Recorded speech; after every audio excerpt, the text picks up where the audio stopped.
put you on. Quarter pound for $1,000.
From this day forth, you put your faith in me.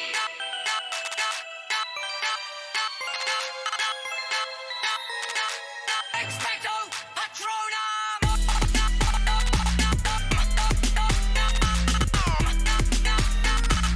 Expecto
From this day forth, you put your faith in me.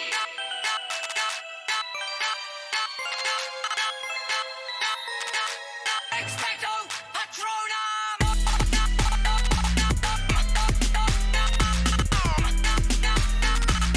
Expecto Patronum!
faith in me.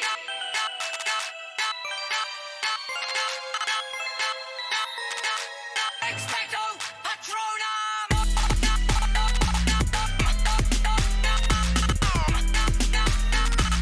Expecto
I'll continue taking these pictures for you while we go along, Kim.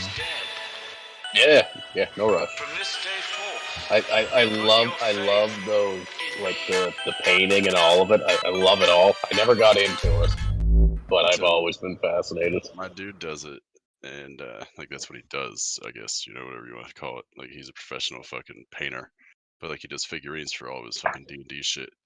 He said the best way to do it is you dip everything in black paint and then start adding colors. Yeah, I know what he's talking about. I don't like that personally, but He these said ones with are that- all done in that- the old style. Well, yeah, that's what he said. When you gotta do like 200 of them, you just like Oh, yeah, throw them in a that's bucket of slap paint job. and like he's just like pick them up and then you just like dust them with gray paint. He's like add shading, and you just add your colors where you need them. All right. Anybody need a map push? Probably everybody. There you go. All right. Do we need kind of a heads up on what we did last session? Because I know, Caleb, you weren't here. Yeah. Yeah. So what ended up happening is everybody went and so Caleb, if you take a look at the map where your token is, up and to the right is what they discovered. And it's kind of like it looks like a teleporter bed. And what it is that there's pieces missing of it that you're trying to find to activate it so that you can make it to the school. So there were 3 characters that they met. There was a fucking below average intelligence warrior, a really high intelligence scientist, and an archer woman. They're all brothers and sisters. Caleb, I want to say when he says below intelligent. Sorry, sounded like I got to turn you up, Honky. I can barely hear you.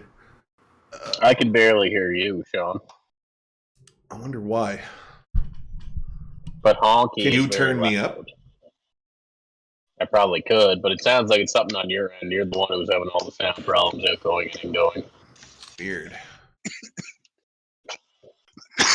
Check my output here.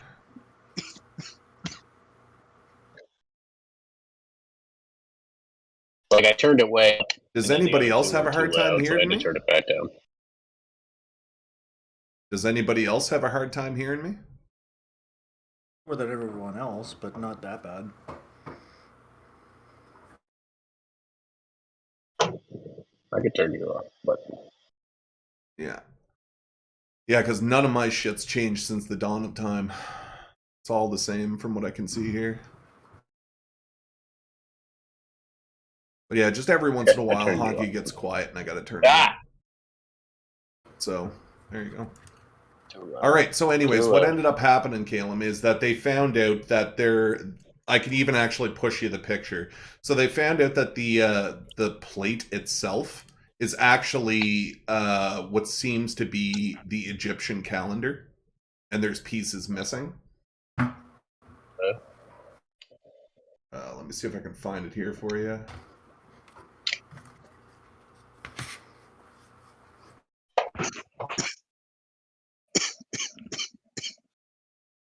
Here you go.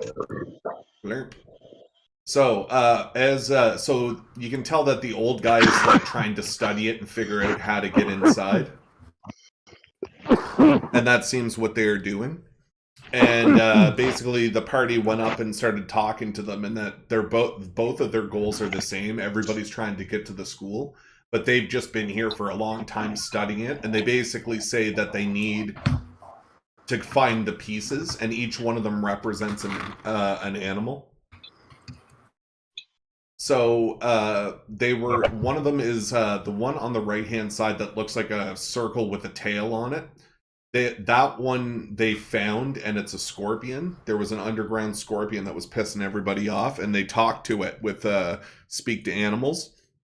And it said that it was hungry, so they fed it meat, and it turned into one of the keystones. Okay. So now they're just out trying to find the other pieces. And right now, the entire group ventured off to where all the tokens are. And you remember the eagles with the funny voices from the episode you were in? I do. Yeah, that they returned to it because they figured the eagle was the next key. And they found that the nest has been destroyed and the eggs are cracked and laying on the ground. But there's some kind of a glow going on in the area, and they get approached by a spirit that says, "What would a predator do?" And you can kind of see that a pad out of the ground where the X is comes up, and it's kind of like a pressure plate.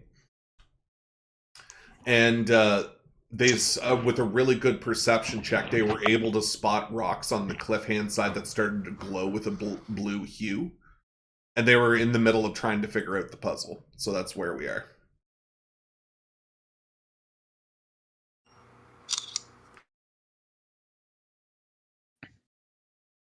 All right. Well, I'll let the others handle this. Right but on. that's So I got Honky, a you nice and Axel are at yeah. the bottom, and Jaladri, you're still up on the cliff. Okay.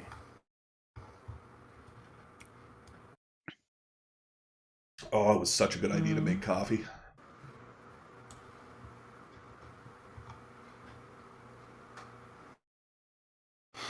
Oh yeah, okay, I remember. I was snapping my fucking mouth at those eggs. Yeah. Those spirit eggs. Right on. So Honky, are you there? Mm-hmm.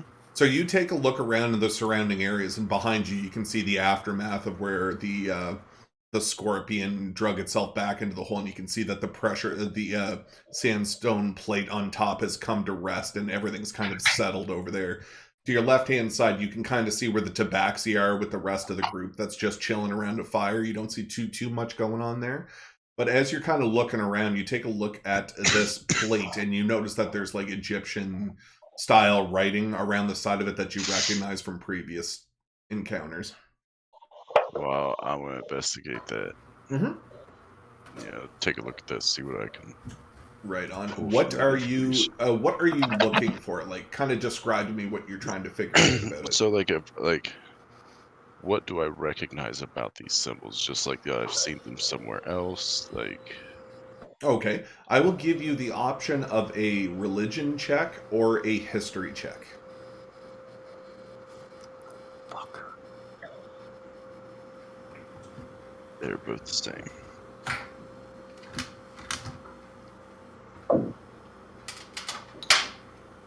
16. All right, Brian. There's something running in your background that's making your mic active. Oh, there it goes. Never mind. Problem solved. Ignore what I said. It's back. Oh, it's back. So there's something running in your background that's making your mic dominant probably a over fan. everyone else. Do you got like a fan running or something?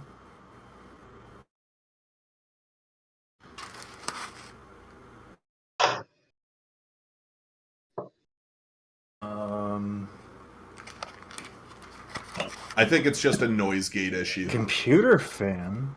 I think it's just a noise gate. Yeah, so in Discord, if you go to Discord and go to the settings, so there's a cog wheel next to your name down at the bottom. Yep, I know how to do this one. Okay, perfect. Just let it was the issue that we solved before. I remember.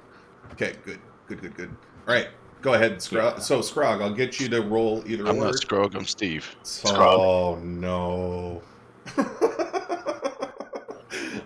I do know this Scrog. I've heard stories of this. Steve should have an R.I.P. Scrog tattoo on his chest. Scrog's not dead. Well, we don't know that. We all could die in Kote session for all we know. So with that history check, you're able to... He's coming with the vengeance. Yeah, exactly. So with that history check, you're able to remember that a lot of these insignias correspond to a lot of the stuff that Jaladri described from back in Telmeria in regards to the artifacts that laid therein. So kind of like a lot of the images and imagery you guys have seen that flashes, you can kind of it resembles kind of like what you've seen before. The specific emblems on these are different from the ones you've seen before, but you know them to be from the same almost alphabet, so to speak. You do notice on the left and right hand side of the platform goes deep within the ground, and as you kind of look upside, you can definitely tell that this thing's a pressure plate. And there's no sand or anything blocking the mechanism, so you can see that this thing is actively working. But one thing you didn't notice before is that this thing is also kind of has like a blue hue to it. And I know that those rocks are up there, right? Mm-hmm. So not only And is I'm the beside platform him? glowing, but the rocks that are going up the cliff towards the nest are also glowing. I'm going to scale that cliffside and gather any types of loose rocks that I see. All And right. ask Axel to float over and gather as much as he can and bring it back to me because I can carry more than he can. Right on. Yeah. So you're going to I'll, approach the cliffside I'll and have a look up and around? scour. Yeah, I'm just going, like, I'm gonna climb up it and like investigate it as I'm climbing up toward Jaladri's at. Right on. All right. So as you kind of take a step forward, we'll say you come up to this location up here. As you start to try to climb the cliff face, you kind of notice that like the blue rocks are kind of scattered over. You'd think it would probably it's a semi-difficult climb, but if you want to go ahead and do an athletics check for me, you can. Is there an easier way up? Oh yeah, over on the other side, the place that Jaladri hopped up, there's an easy way to get up there.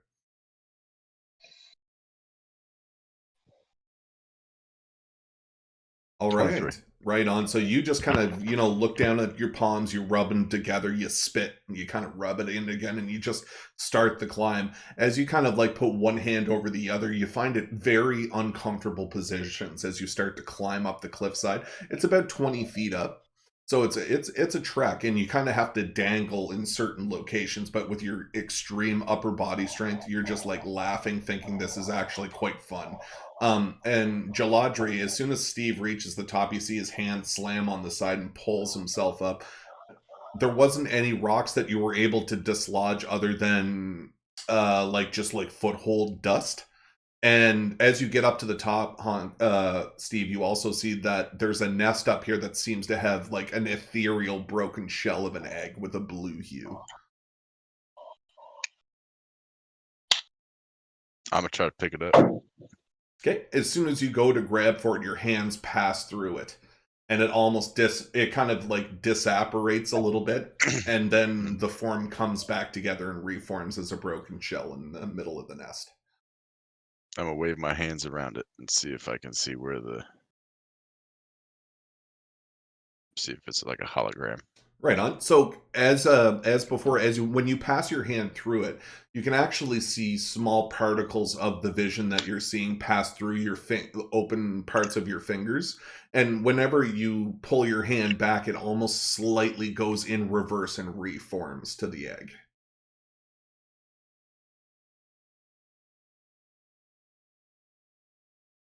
Do you see this crazy fucking shit, Geladre? Like, I'm not on drugs, right?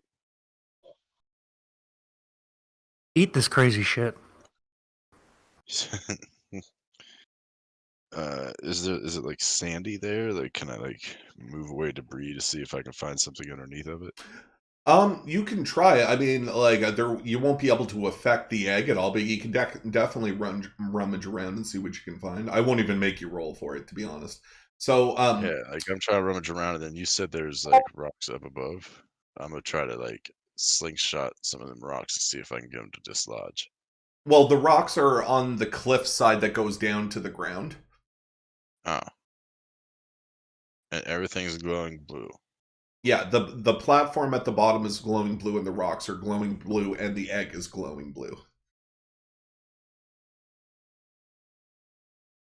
Hey, Axel, go sit on that pressure plate.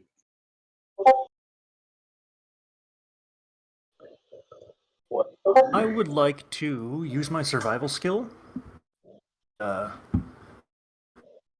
just want to see if I can think like a predator. What would a predator do? Sure, go ahead. Oh, I totally didn't think about that. Okay, a nice juicy 20. So, Jaladri, you're able to deduce that normally, from the adventures that you've had outside in the wilds, you've seen a lot of predatory behavior in your day.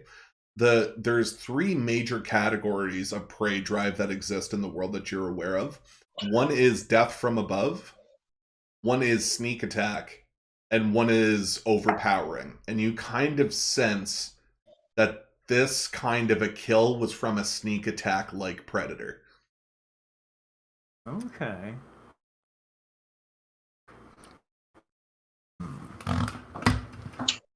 Can I also then roll a knowledge nature to think of what kind of sneak attack predators exist in the desert? You can do a history check for me. Okay. That's probably the best I can do. All right, so from that nice juicy 18, there's several different kinds that you can think of. Most of them, 98% of them, don't exist in desert terrain because you're more used to like tropical settings from what you're used to, like the tropical rainforest and all of that kind of stuff. But there's two that you can think of. One is the scorpion that kind of sneak attacks in a central location, but there are a lot of lizard-based enemies that would kind of be able to, not really worry about the terrain around them and be able to sneak up from above and to the left and to the right in all different locations. Usually their ability to climb is quite high. Okay. Steve. Some sort of a sand spider, maybe a lizard, or maybe even some kind of a giant centipede. Fuck knows. I hate deserts.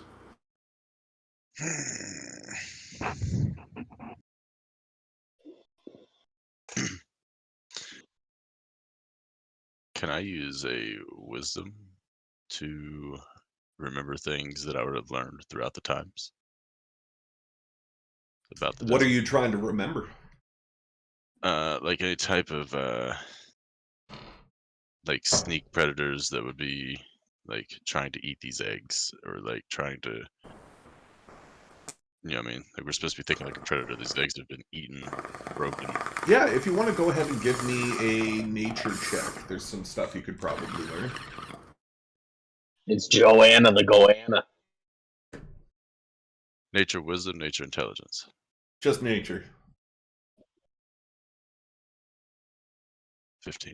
All right, so what you're able to deduce is, for some strange reason, you feel like something's not right, because 99% of the time in these kind of desert locations, you've read quite a bit in your studies with the dwarves and about how terrain can affect wildlife in the area, and you're able to deduce that you find it kind of strange that something would consider eggs to be a primary source of food, considering water is the most important thing to be able to find in the area. And you know that not a lot of creatures, albeit birds, tend to put their nests so close to a highly kind of like a highly contested area. So you're kind of thinking to yourself, this doesn't seem like this should be here. Shit don't add up. Yeah.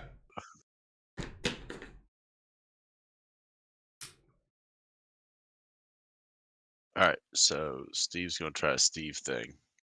How is that E where the egg is? Yeah. And the cliffside's right there where I'm at, right? Yeah. Oh, and the other thing that's glowing obviously is the feather that's on the branch. My mistake. Right. We forgot But about we that. can't get that either. Yeah. They've already tried to grab it. Calum and their hand just passes right through it. All right, so this thing moves with my hand, so I'm going to, like, if you're watching, do kind of like this motion. Try to, like, drag it over to the blue rocks. So as you pass your fingers through it in like a clawing motion, like every time you swipe your hand, a little bit less and less moves until it kind of incorporeally goes through your fingers and returns back to where the egg is. Yeah. Well, I'm gonna go over and start beating on these blue rocks. Right on. So you Can I have guys a look at so, it and see what I yeah, can do? I was just about to say, so as you kind of peek your head over, you kind of catch a glimpse of Axel down at the bottom, and you start poking and prodding with the tip of your bow to see if you can dislodge any of the blue rocks. And Axel, you're able to see the two of them just kind of scratching their heads, trying to figure out what the fuck is going on.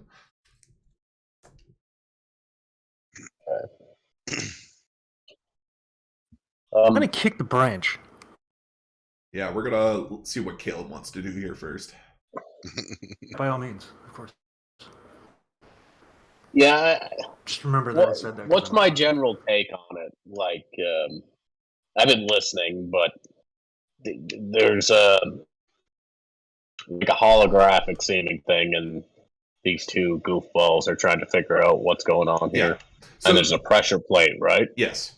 Mm-hmm. And the pressure plate is close by this. It's where the X is. Okay. Can I just load up a arrow and fire one not point blank, but a few feet away at the pressure 100%. Plate? I'm not even going to make you roll for it. Don't even worry. So you're pretty much an old pro with your weapon. So you kind of do like a little kind of like pirouette with the gun and point it sideways, and you go bah! At the same time that you shoot. And as soon as it hits, you can kind of see the pressure plate slowly start to go down and then go right back up. Nothing else happens.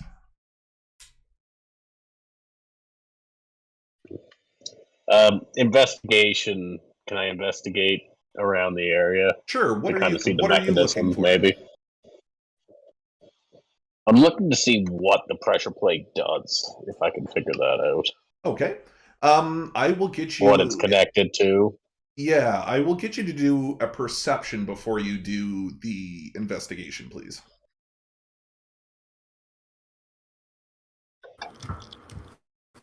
$18. Okay, now go ahead and do your investigation.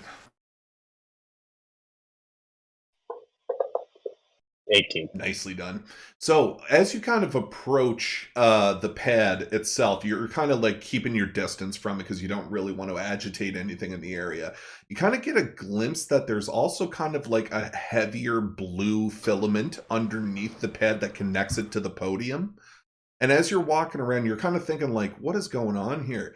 And you kind of get like a sneaking suspicion that whatever's supposed to be on top of this has to be heavily weighted in order to achieve the full distance between where the plate is and where it connects to the podium. And you actually see like a couple of jutting out triangular pieces that are supposed to block how far this thing goes down. And you notice that there's more Egyptian writing written below the sand.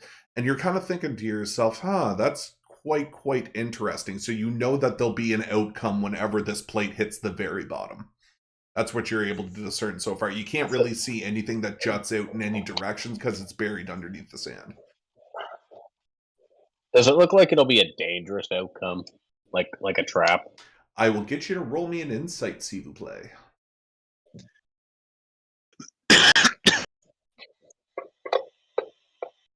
You do not 12. you do not discern any danger from the object, but you do sense that there might be something magical about it. Okay, I'm gonna float 5 feet above it and then just stop flying and drop myself onto it. Just get, like, tower bomb it. Awesome. Yeah. All right. So as soon as your feet hit the ground, you kind of like the plate itself doesn't immediately start going down when you land on top of it, but it's slowly, almost like tick tocks, like tick tick tick tick, as you keep dropping an inch per tick. And as soon as it connects down, you can kind of see that the outer edge of the circle platform that you're standing on starts to glow blue, and you hear something from behind you towards the cliff face. I will look that way. As you look, you look down towards your feet towards the cliff face, and you see an ethereal iguana appear from your waist and jart out and start to run towards the cliff face. You see it grabbing onto the rocks and going up the cliff side. You see it kind of bang into the branch that's at the very top, and all you hear is the most blood-curdling screams of a bird being torn to pieces. And you see a tiny feather float from the sky and land on the branch. Well, hell. Can I fly up and grab the feather? Yeah. All right, so you want to fly up? Yeah.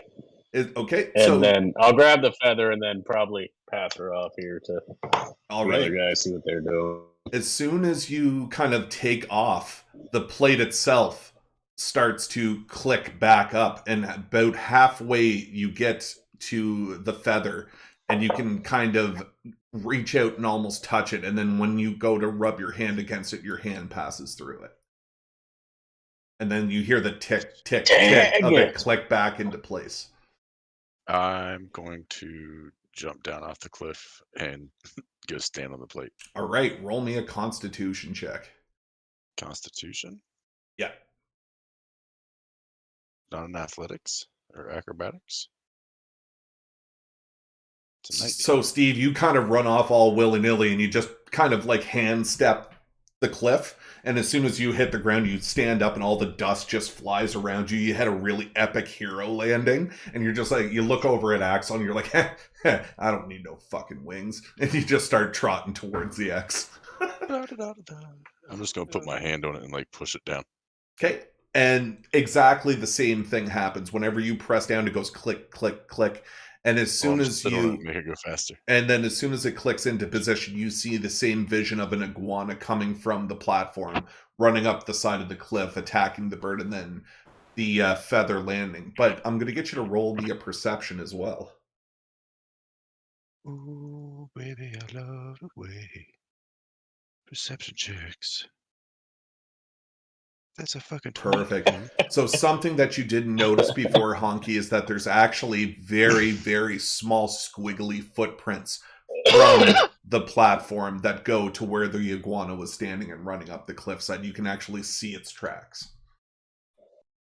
Copy. I'm going to stay on the thing and holler up to Axel and tell him to grab it. Very good. I'm going to try and grab it. So as you go to grab it, you're kind of looking at Steve, and you notice that the blue hue is very vibrant while he's standing on it. And you go to grab it again, but your hand passes directly through it, and nothing happens. So does it look different this time now that Steve's standing on it? No, it looks exactly the same. Copy. Axel, how much do you weigh?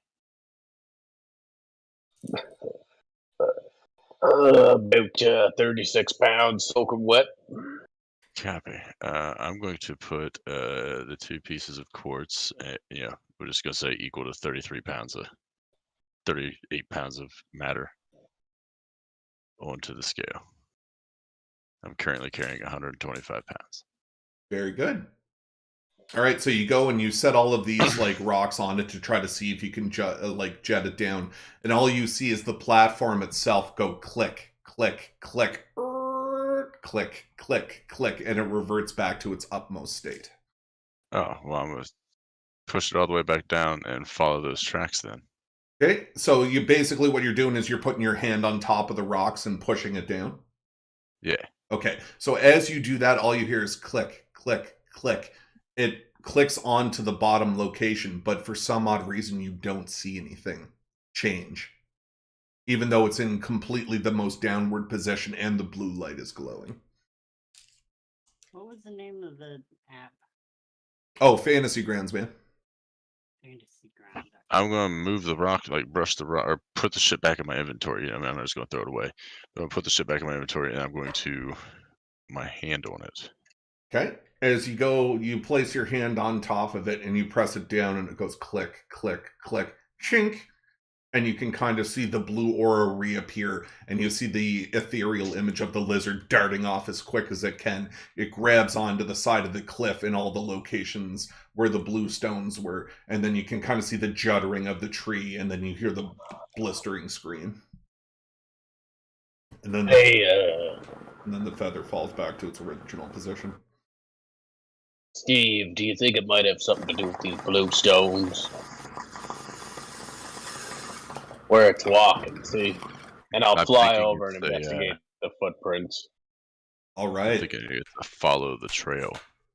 Right on. I'm going to get all three of you, I'm going to get you all to roll insight checks. We're way off. That's why he's getting us to do it. Alright. Skills.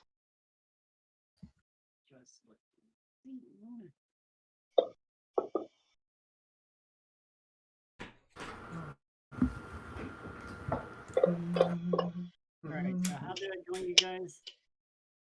So you go to join session, and then hopefully the Graceful Saloon will automatically show up there. If not, you're going to go to GM search bar and look up prefix the suffix. Yeah, it's attempting to connect to server. Ah, right on. It says it failed. Just try it again. Password's poo. I'm thinking because he's already in and he's got a character made that he might not have to put in a password. Do you guys have to put in a password every time you join? Mm-mm. It just stays there. So, like, it's But typed I had in to update always. today. Oh yeah, Me make too. sure to check for updates. That's probably the other thing. So whenever you have the actual program open where the window that says join, look over to the bottom right and there should be a red square that says check for updates and then run through the update. It's a big one this time. But don't worry, I'm going to be on for ages tonight. I got all night, so take your time, man. Alright. I don't suppose there's a way I can, like, block you guys see. No offense, my kid's room for now. Hold on, you're very quiet. I'm going to have to turn He's you got to switch his mic back because his camera's, it's coming through his camera. Oh, gotcha. But anyways, let's give me Fangol, give me like 10 minutes to do this little section with them, and then we'll take a short smoke break, and then we'll try to do some fixing on your end. All right. So what were we doing again? So Steve pushed down, and you saw the thing jot out, and then you guys started to discuss the stones, and then we did an rolled a insight bunch check. of So insight the checks, insight yeah. check, so all of you kind of in the back of your head start to think about what the spectral mouse said. How far away is that iguana from me? Well, like as you're standing, it kind of like every time you stand on the platform itself and it drops, you see the ethereal lizard dart out and go up the cliff and then go over the edge to where the eggs are. So it's never in a stationary location. Geladri, kick that fucker.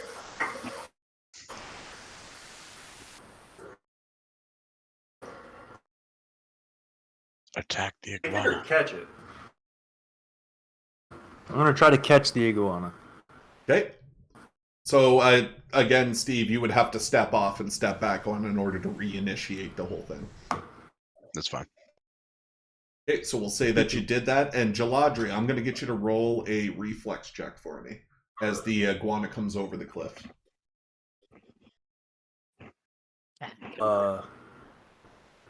What reflex check? So, it's not reflex anymore. Sorry, I'm still working on 3.5 rules. It'd be a dexterity save.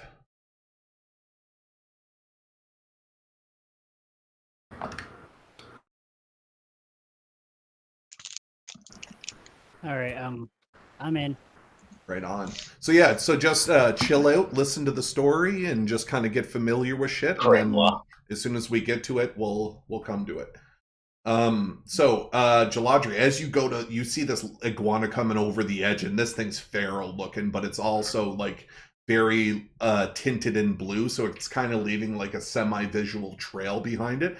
And as you fucking dive on it, you hit the ground beneath it, and you kind of roll over to the other side. You pass right through it, but you sustain no damage.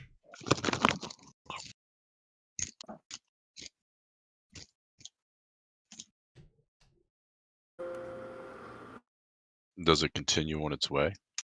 Yeah, and it gets to the eggs, you hear a blood-curdling scream, and then it evaporates, and the scene becomes normal.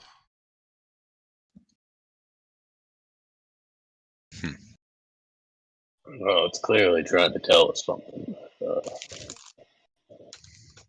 y'all have any ideas here?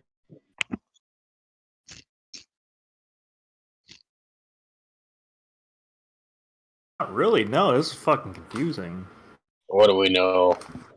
The marks that it leaves, Sean, those go away right away, right? Basically, the entire scene has to play out before anything disappears.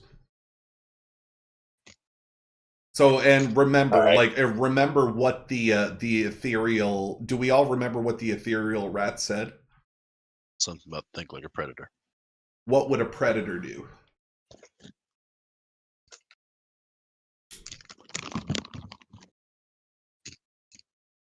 So, Steve, as you're kind of like, you're still on top of this platform, and it's still connected into the specific location. I'm gonna look at. Go ahead.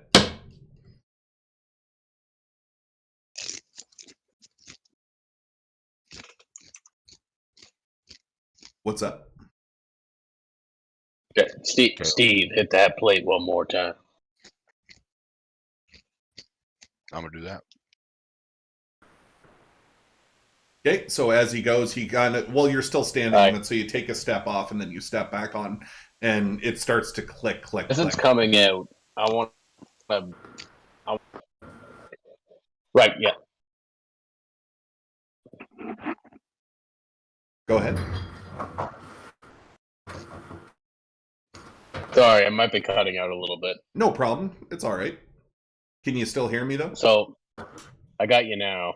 What did he say? What happened? Sean? Oh, he steps off and then steps on, and then you hear the click, click, click right before it's about to activate.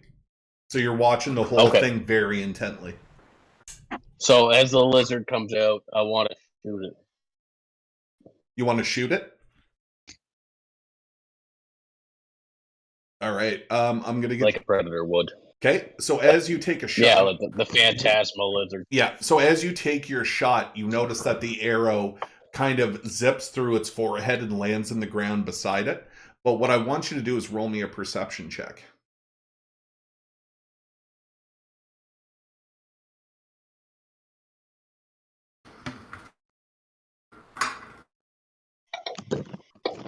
Bam.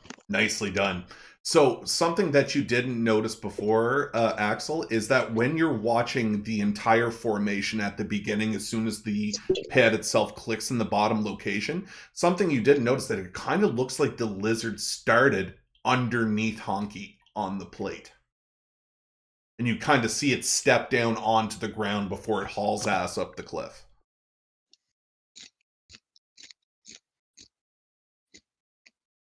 All right, I'll take up my dagger and I'll fly down. I'll say, I got one more thing to try here. Right on. That plate there, Steve. And as he does, I'm gonna try and jam my dagger underneath and start to try and pry it up, and probably struggle a little bit. I'm not incredibly strong. Right. I dropped, but I'll be back. No, it's okay. It's okay. You can still hear me though, right? Yep. Okay, so what ends up happening is when you walk up to Steve and kind of push him off, he kind of takes a step off the plate in this direction. But what you notice is that the platform, like you can hear like a crunch, but you look at the platform and it didn't go down. And the blue light is still active where Steve is standing.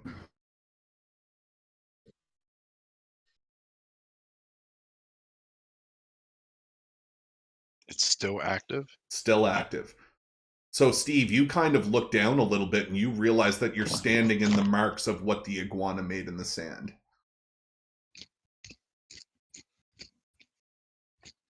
I'm a jet up at cliffside and try to grab that feather. Right on. Yeah, if you want. Yeah. So as you kind of take a step forward, each step you take a look behind you, and the actual plate is still in its downwardmost position. And you take point at the side of the cliff, and you can see the handhold. It's marked in blue. I'm only going to use those. Very good. All right, give me an athletics check to climb.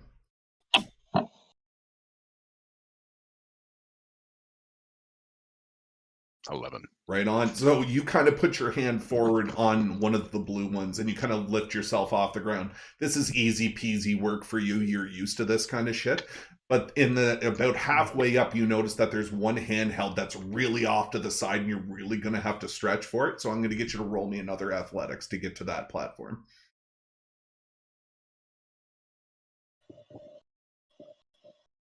12. Right on. So you kind of crawl yourself up. You do this kind of little backwards pirouette as you grab onto the handhold and you nail it. And you're just sitting there hanging by one arm for a few seconds, kind of real proud. You're like, yeah, this is what I was born to do.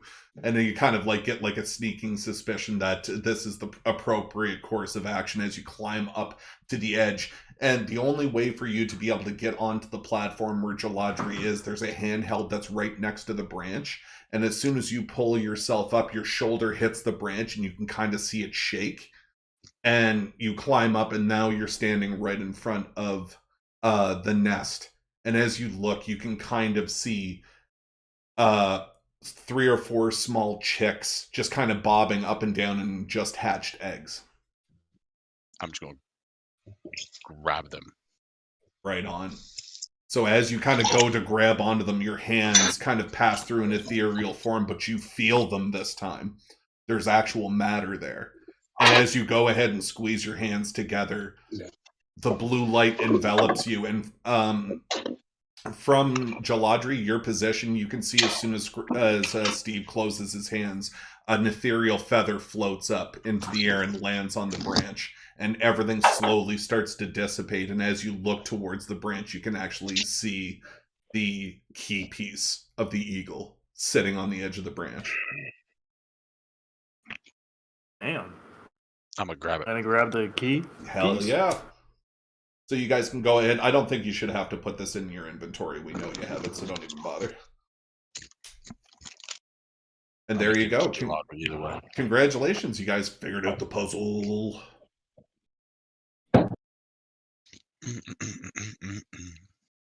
Well, hell.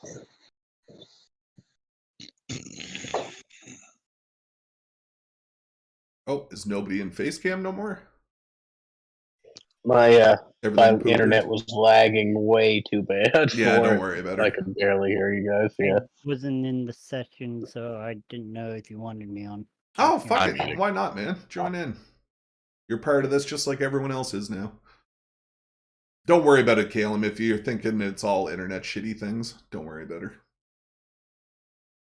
I wish the bed back there was not in here, but It almost, Yeah. that's what I was laughing at that earlier. I'm like, that's so cool. And then there's just a bed. Oh, it's still there, even after the... It's awesome. yeah, it's. I don't know if it's because the light reflecting off it just right or something. I just didn't want people to see my boys when they get up to use the restroom or anything. So We understand. privacy is Oh, important dude. for children. God, I look ugly. I have to look at myself every day when I stream. Don't even worry about it. It's like, oh. It's more like it reminds me more and more like my dad. It's like, hey, daddy. All right. Hey. So what we'll do is, if everybody wants to go just have a quick puff, we'll go ahead and put this on a small little pause, and we'll do the break, and then I'm going to refill my coffee. Coffee.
Harry Potter is dead. From this day forth, you put your faith in me.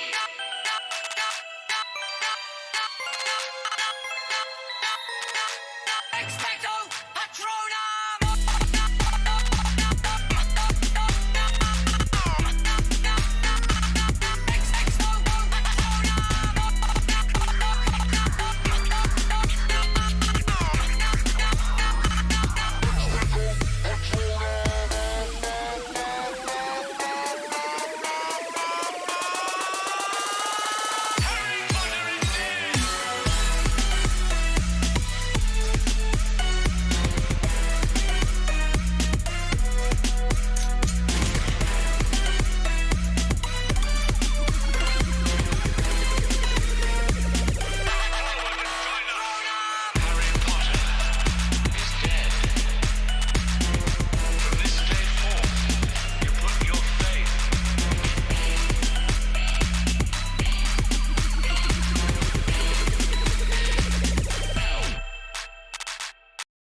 day forth, you put your faith in me.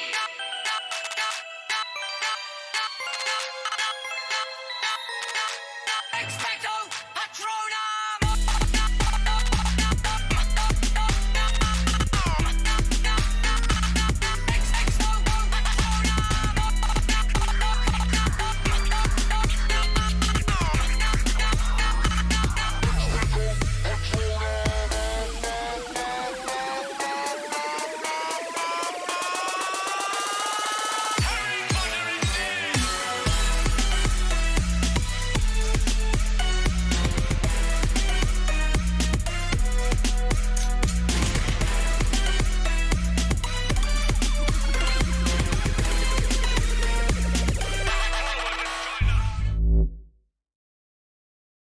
Okay, breaks over.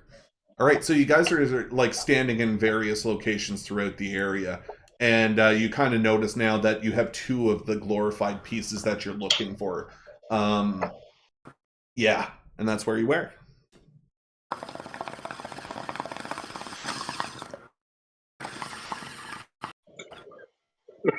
Well, I'm gonna hand this other piece to Jaladri because he has the other one. Jaldry just fucking Just reefing the bomb. taking boots over. Yeah, he's smoking the spores out of his own pile. All right, and as you guys kind of smoking kit. yeah, as you guys kind of go down, you notice that the podium just fucking disappears.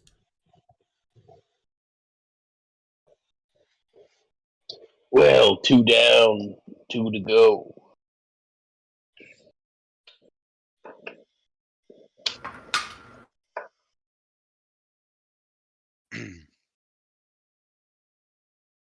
I say we go back, get some water,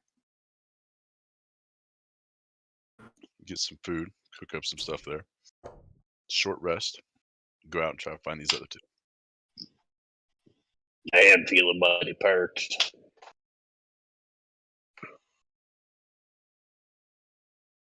You're not going to catch me slacking on the food and water on this game, Sean. I swear to God, take her seriously, because it's going to be a bitch in this game. And that's why we're eating and drinking when we're next to See, when you said, I think we should go get food and water, I was like, you're fucking brilliant. Good. Good. Think of it that way all the time. All right, so as you guys are starting to progress forward, you actually notice as like the podium itself disappears, you kind of follow it down and it kind of disappears into a beautiful hue into the sand and kind of separates out. But you also see that there's a small little piece of paper protruding from the podium area on where it was. Was Axel already Quick, there? someone grab it. You was can't there. tell. I'm just going to dive on it. Mine. Yeah. Okay, so as Try and grab it. So as you go ahead and grab it, it pulls out, and it's a small piece of papyrus that has something written on it. Well, Steve don't know how to fucking read. He's going to give us the Jaladri. I will look at it with my special eyes. All right, go ahead and read this aloud for everyone, please. Oh god, that's hang on. Zoom, zoomity, zoom. I'm glad I gave this to you now.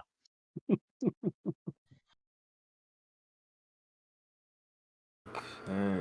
And I'm sorry about the spelling mistakes. I'm just noticing them now.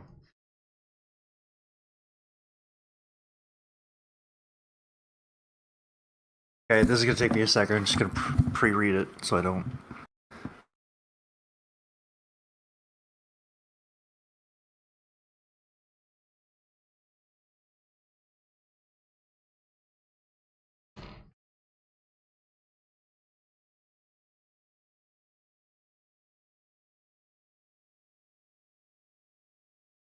So, Calum, they've been finding journal entries as they go. If you go to images, should be marked journal if you want to read the other ones.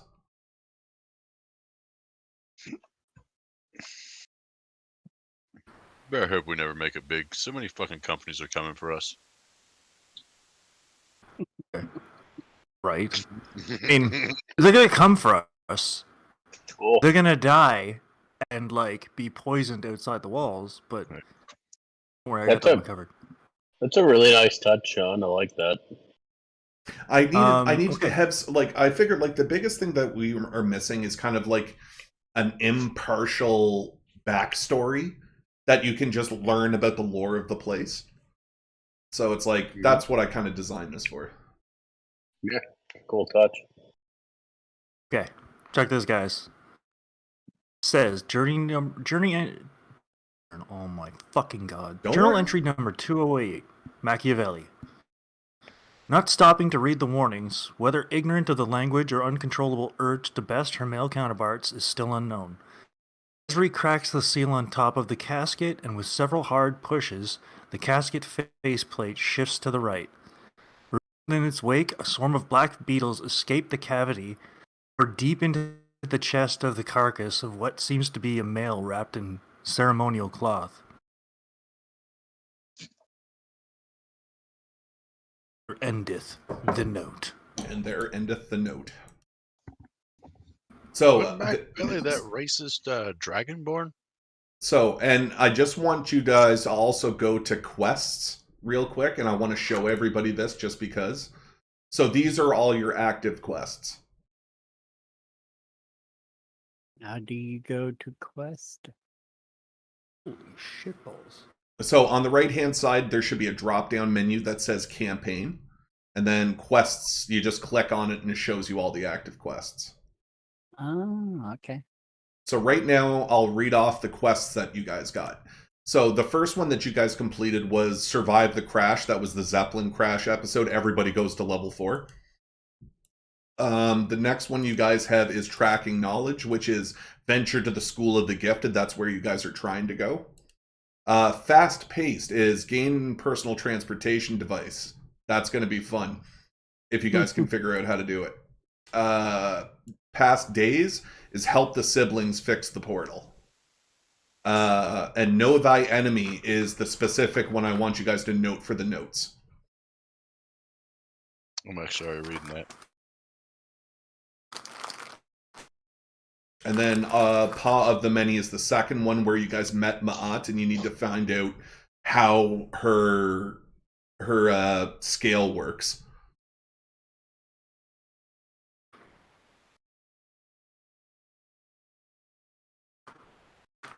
I can't wait till Steve gets to talk to Mahat. All right, I gotta reopen the map just here. gonna call her Matt. Yeah, what's up, Matt? How you doing? What's up, Matt? How you doing? All right, and I'll Mom, share this like- again just in case. And there we go. And we're back. So yeah, that's your. So you got a couple of more journal entries to find along the way.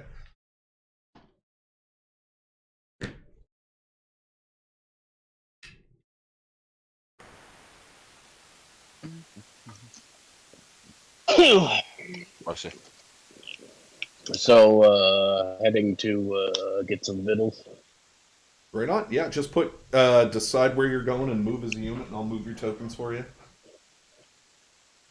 I'm following Steve. Steve's heading back to the watering hole. So the watering hole that's to the east? Yeah, I just put my mark on it.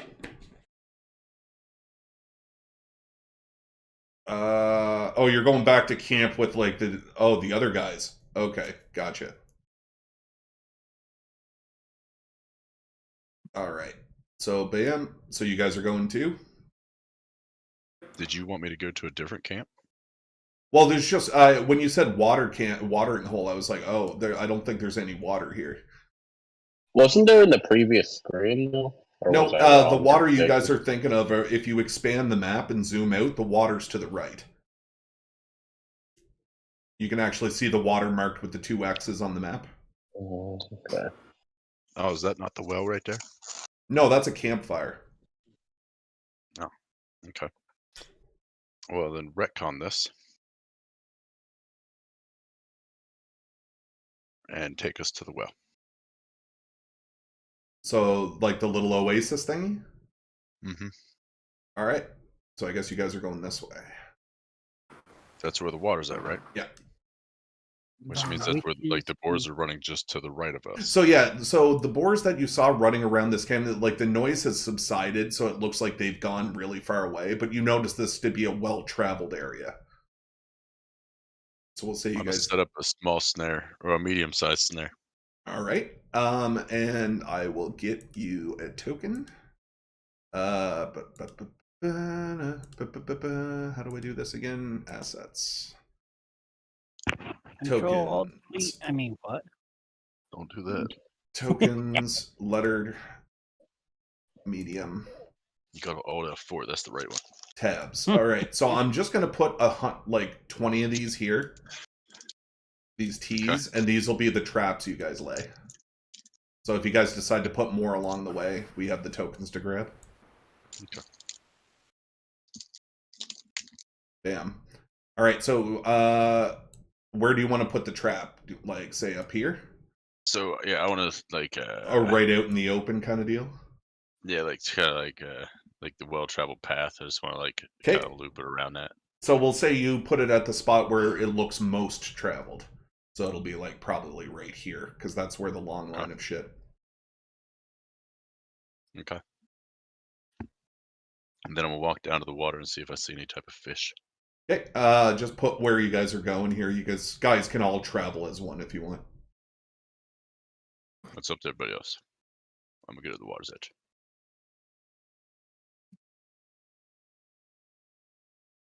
Hi, guys. Geladri? You wanna go play in the mud? Mud wrestling. I am not wrestling a turtle. This gets all bad for me.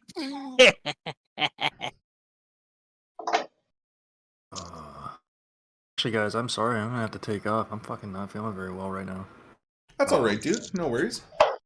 I hope you get to feel better, man. What do you say, bro? I think it's something I ate. Have a good one, guys. Later. All right, so it's you two.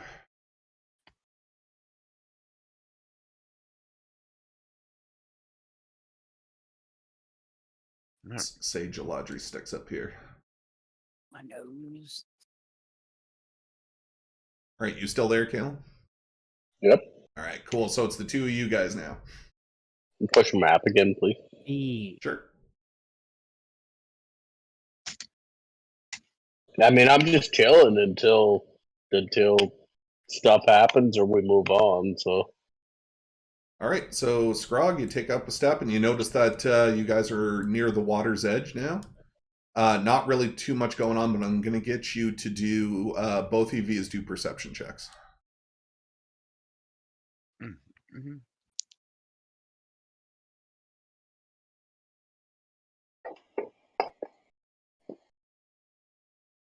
35. All right. Yeah. 26. Close. 21. All right. So, you guys notice off.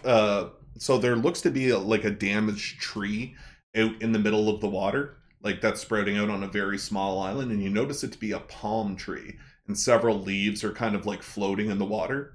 And off to the right-hand side, you actually see like another little island of very small, like little plants and stuff, and you notice that there seems to be a Venus flytrap there. Quite a large one. How deep's the water? It gets quite deep. Like you could probably walk out 5-10 feet without starting to swim, but then it's like pretty deep.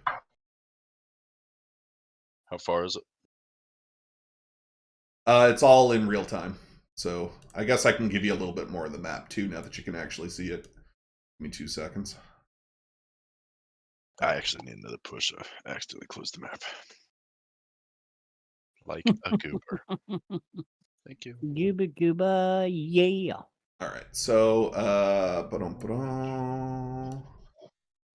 layers. Enter mask mode. Bleep. There you go. So as you guys approach it, you kind of see that this is a very beautiful looking little oasis. You know that through your travels that these things are very, very rare. And you kind of put 2 and 2 together and realize it was actually a really good idea to build a school near a valid source of water. And you guys kind of get the sneaking suspicion that it will be... Yeah, you're not supposed to see that. Yeah, shut up. That this would be a very high contested sort of shit. So, as you guys are kind of standing near the water, you see behind you something familiar. And it's going to be... I'm just going to use this one. A pillar very similar from before shows up directly behind you. What is it? Sorry. The pillar that resembles the pillar that you had to deal with in the last section. Another pillar I'm gonna shoots run up. over and sit on it. Okay. As you guys see it, you kind of go hop towards it, and you kind of see... so what ends up popping out is kind of like, almost like a frogling creature. Like, pretty big in size, probably about 1 meter across. And you kind of see it jarred out from you, dive into the water, and it disappears underneath. It's fairly crystal clear water, so you can see the route it takes, and it kind of goes around the entire exterior of the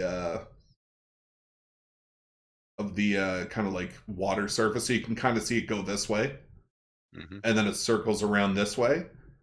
And as it's swimming, you kind of notice that there's a small tadpole directly center of the map right here.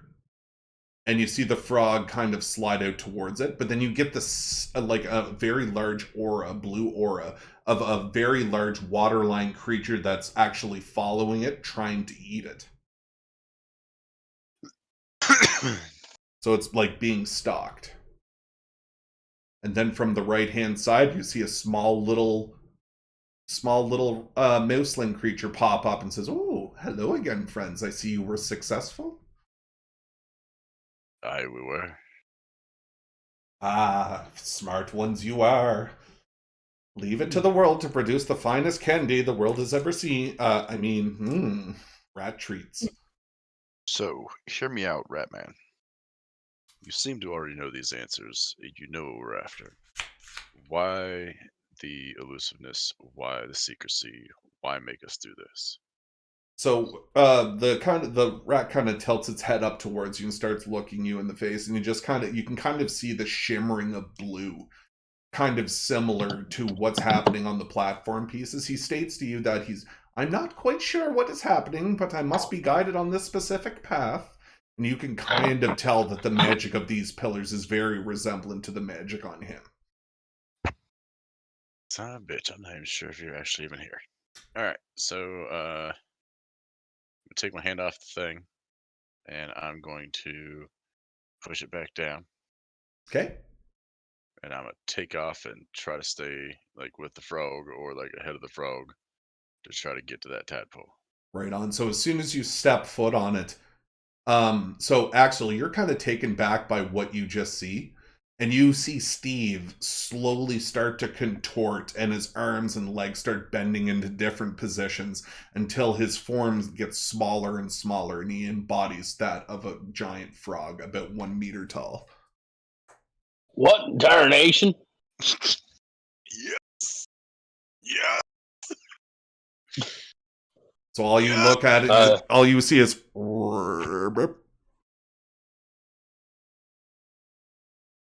Alright, so I'm going to take off. Do I know that I'm a frog? You're like, it's kind of like what happened in Edmund's Land. You know it's not like true, but you kind of like... I'm like, You're gone. You're disappearing. on the alert. Yeah, exactly. So yeah, you know it's not real, but you're taking the incorporeal form of a frog, and you can kind of feel like the body features along the side. Copy. Well, I'm going to use my tongue to try to stick it to Axel's wing. Okay. I guess as you shoot your tongue out, it goes directly towards Axel, but you notice that the appendage that comes out is also glowing in blue, and as soon as it touches Axel's body, it passes right through into a mist and then reforms on your tongue. Oh, ribbit. God dang lizards. Alright, I'm gonna jump in the water and I'm going to swim the outer path like he did. Okay, so you're going to follow the same path? But, yes, but knowingly, because I seen it already, I know something's going to be behind me. Yeah. So I'm going to prepare to take elusive action after getting the tadpole. Gotcha. So Axel, you see just Steve kind of do like a running pirouette swan dive into the water head first as the frog. It's kind of like a little animated, and you kind of chuckle to yourself that you see this big gargantuan creature get turned into such a small life form, and you kind of get a little giddy. And then you see the rat the rat kind of comes up beside you, Axel, sits down and just goes, I wonder what a mother would do. I don't know you. Bars. All right, so you hit the water, Steve, and you just go in head first, and you dive down, and you can actually see a light blue path that follows the exterior of the area. That is what I'm going to follow. Okay, so you wrap around, and it kind of goes around the outside of the, so I'll show you the route. It kind of goes like this. You start to swim around, and you notice that like the water itself is starting to push and pull you in separate directions, although if you're swimming in the wake of something large. And as you come down to the center, you kind of get right next to the tadpole, and the tadpole starts to glow blue. And then I'm going to put it in my mouth. all right, so we'll say you open up and you try to bite down on it, but Good girl. Not to eat it. You No, what I mean? know, I Like, know. cure But, it in like, my mouth. yeah, Like a mother would. and you go ahead and you put your mouth over top of it, and it kind of seeps out of your mouth just like everything before.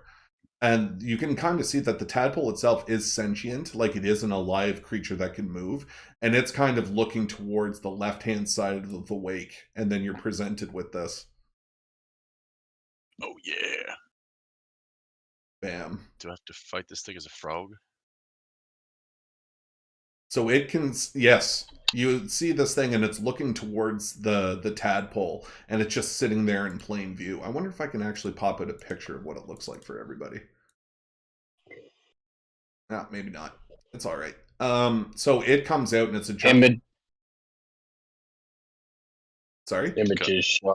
If it's a monster that's already in there, you can search in the images. Yeah, I was just wondering. I have it in the combat tracker, and I'm just wondering how to... No, it's not you. All right. Here it is. Okay, maybe I can open up the picture from here.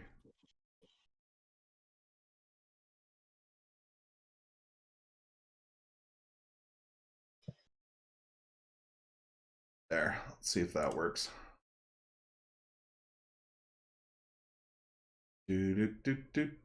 Scrolling takes a long time.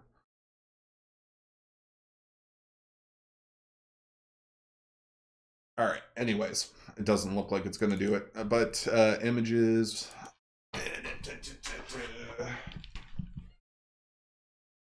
And go. I don't read your fucking gobbledygook. It's like you probably don't understand what I...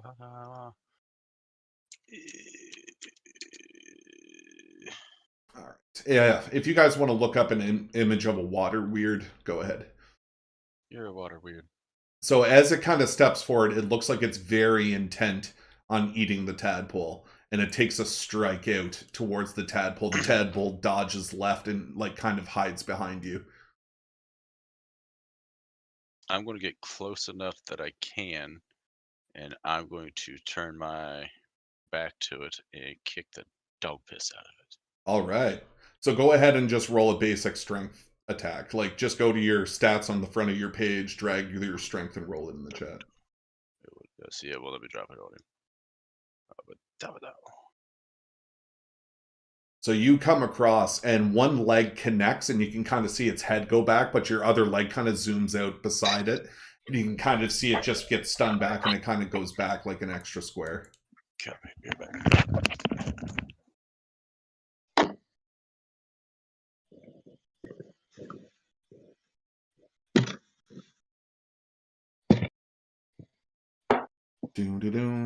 So as you're kind of up on the beach there, Axel, you can kind of see what's happening beneath, and you're actually quite concerned about what's going on. He's still a frog, right? Yeah. All right, I'm back. Well, I guess I'll just flutter up above the pool and Kind of keep wait for Deus Ex Machina to come help out.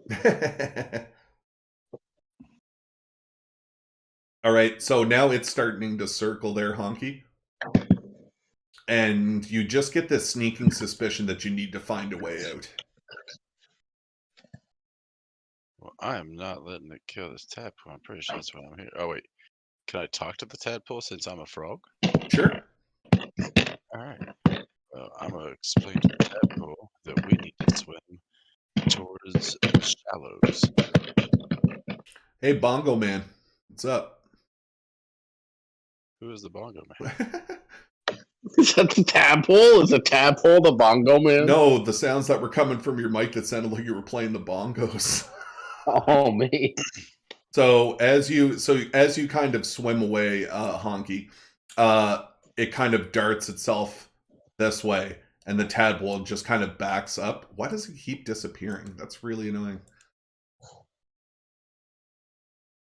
Bam. And it kind of goes this way. Then I'm going to follow the tadpole. Okay, you follow the tadpole, and the tadpole seems to swim its way back. Zooms over this way and tries to kind of get a line of sight on it. All right, I'm going to get you to roll an insight check for me.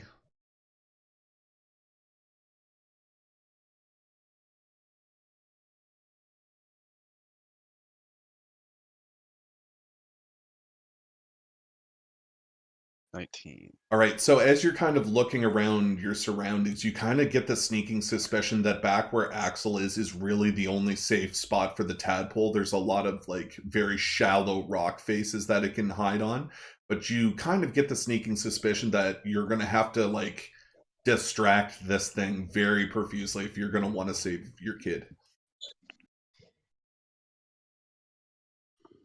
All right, well, I'm going back to full frontal attacks. Okay, so we'll say you come here, it moves in behind you.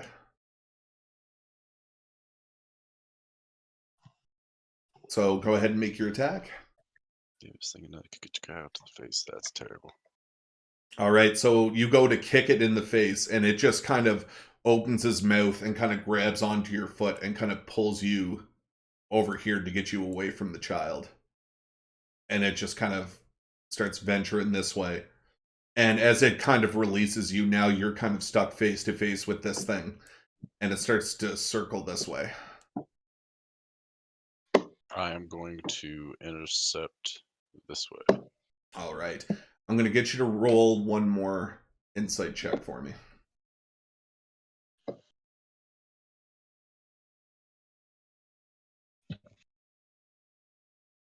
$13. 13. So you're getting the sneaking suspicion that you might not survive this.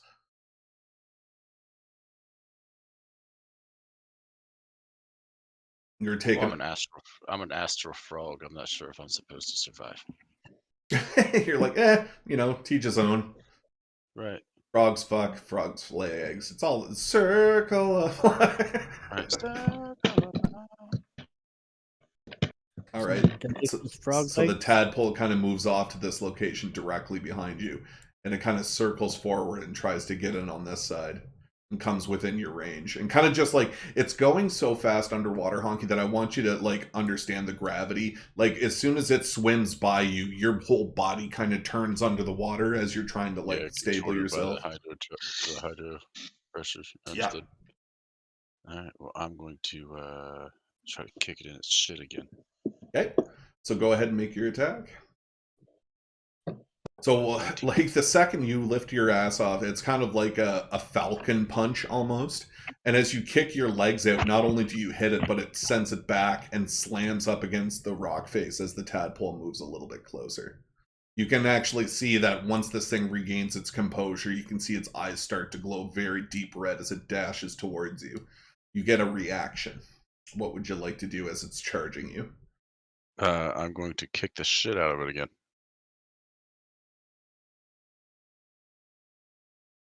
I got robbed. As you go out and you extend your feet forward, you can actually see that the creature's mouth opens and envelops you whole. Now I kick in the frog texture. Now, tactics. Axel, what you see is you can see Steve that just got swallowed up whole. So wait, I see this creature. Yeah, you see everything that's happening. Well, motherfucker, I've been shooting arrows at that motherfucker. All right. Do you want to go ahead and give me 3 d20 rolls with your weapon? 3d20 rolls with my weapon.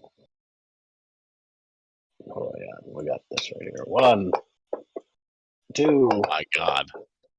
3. Oh my god! Calum, I want 2 natural 20s. I want you to roll a percentile dice, please. A d100. Can do. 37. Okay. All right. Jesus Christ. So we're gonna. So basically, Calum, as you're shooting these arrows into its head, each are connecting at a specific vital point within it, and you notice that if it wasn't for you, the snake would have been so fast that it would have been able to kill them immediately. And because it doesn't know your location above water, it doesn't see what's above the surface, and it kind of slows right down. Now there is going to be something that we're going to discuss here in a few minutes, but we're going to let the scene play out. And I'll discuss your D100 roll at the end of this, okay? All right. All right, so you see, as soon as you see him envelop him, I'm going to get you to roll one more attack roll for present time now. Present time attack roll. 37. Right. No. 20. 20. So as you take your shot again, it pierces like in between its eyes, and its mouth opens up, and you can kind of see like the back end of Honky kind of like scurrying around inside of its mouth. Now I want you to make an athletics check for me at disadvantage. Steve, please. We were totally going about this a different way. Steve was going to try to bite that motherfucker's uvula. I got robbed again. All right, now I want you to roll a percentile dice, please.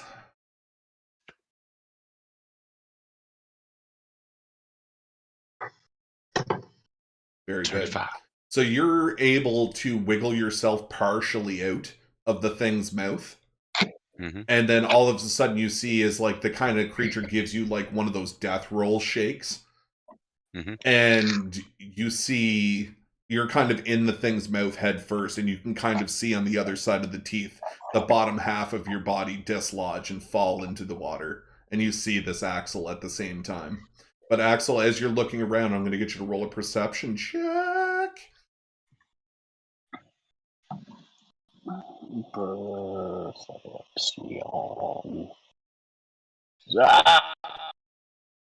It's okay. Oh shit! I didn't roll. I'm the next pen. Slightly worse. So 11. As you're looking towards, you see this piece of this frog fly off into the nowhere, but you see that like from where the bottom half of the frog was ripped off, it seems very like light and blue. But you also notice that you can still see Steve's real body as the second half of the frog, so you know nothing's personally happened to him specifically. But you notice that the aura of the character has been bitten off.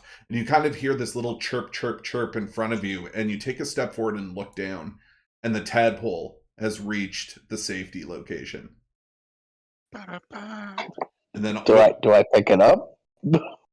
Well, you just see it land there, and then throughout the water, you notice that the hue of the water has kind of like turned like a dark, dark blue compared to the light blue it was with the aura. And you can see that Steve is now just floating there, freeform, like in full use of his actions. And the tadpole turns itself into another piece. Oh, What's going on with this thing I was fighting? It disappears. Okay, cool. Because I was about to fuck it up. Yeah, you're back there floating, wondering what the fuck happened. All right, fuck it. I ain't give a shit no more. This shit's gone crazy. My fucking balloon wrecked. I'm gonna have to call it here, guys. That's Yeah, that's It's all getting right. late. I'm going to keep pressing forward.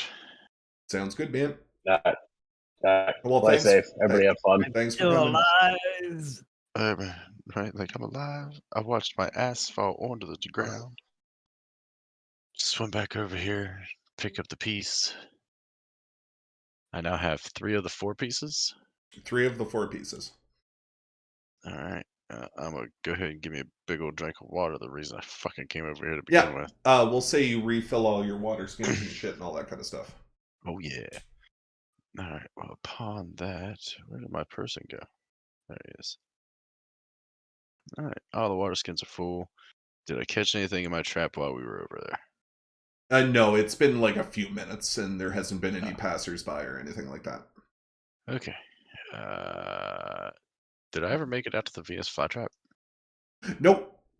You can all go have a look at everything you want. And there's also right, this one over here. I'm going to go peep out that Venus flytrap and see if there's anything interesting out there. Okay. And then I'm going to say you search for... float over here.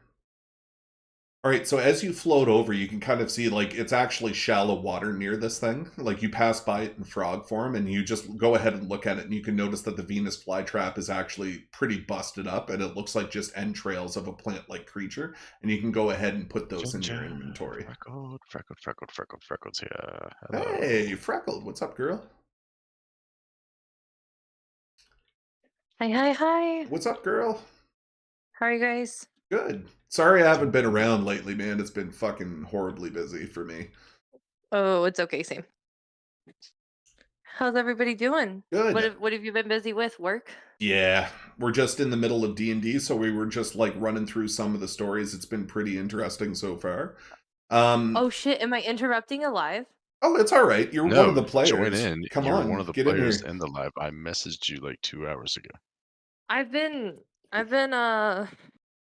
doing some things. Busy. It's the weekend. Yeah. Yeah, so if you have time, fucking join up in, man. I don't know where my laptop is. Okay, I'll hop in a minute. All right. I've been watching. Bye. There you go. So, shallow water. I'm over here examining this thing. Yep. So you can put 1 unit of Venus flytrap in your inventory, and it's an alchemical ingredient. Copy. We were totally going about this different ways once again. All right. What's the other X over there? That X is palm leaves. So this is a very unique tree that's only ever shown in oases. Booga. Going over and collecting all that stuff. And I will give you 3 palm leaves. Copy. Do I see where the palm leaves are coming from? Yeah, it's a tree that's in like this little section that's like imagine like a pile of rocks with a tree coming up it. Do I see any fruits growing off of the tree? No, you don't. I'm gonna go over there and I'm gonna pick up one of the rocks. Okay. And I'm gonna look at it. And I'm gonna sigh very deeply. And look directly into the camera. And tell the entire audience that this is not a coconut. And put it back. You're an asshole. That's a running joke fan from Caspian Sea. It was the first episode we ever played, and the title was "This is not a coconut." Anyway, so as you go ahead, you can put all of those items into your inventory, and you take a look around at the bottom just to scope out, just to make sure there's nothing missing anywhere, and you feel like you've pretty much investigated this entire area. It feels pretty complete. Copy. Well, I'm going to step out here now that I'm all alone, and I'm going to start hooting and hollering, hoping that somebody can hear me and come and help me. Nobody responds because you're really the only person there. Okay. I didn't know where Fang was coming in at. So What? Yeah. Oh, it's coming. Don't worry. okay. Well, I'm going to lollygag around because I'm Steve and I really don't give two shits about anything that's actually going on. I'm going to, I don't know, search for the last something that gives me an insinuation of what the last piece was. Right on. I don't So, remember what the last piece was. let's get you up here. So let's do a perception check.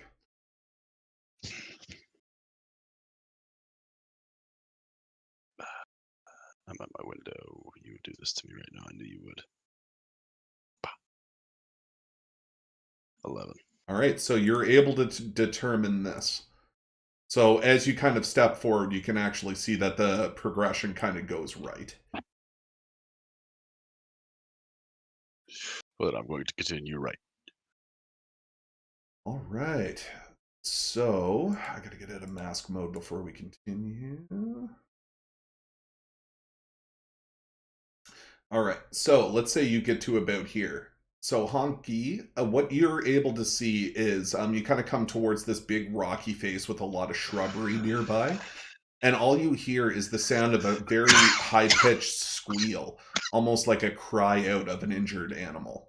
And you see from the bushes, you see this.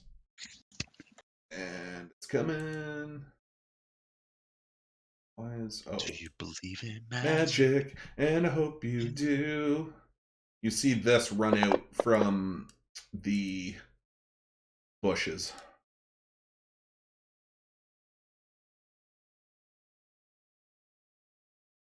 And it's kind of like running super, super, super fast.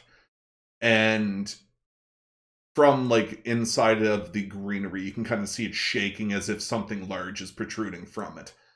And you see a giant blue ethereal creature approach.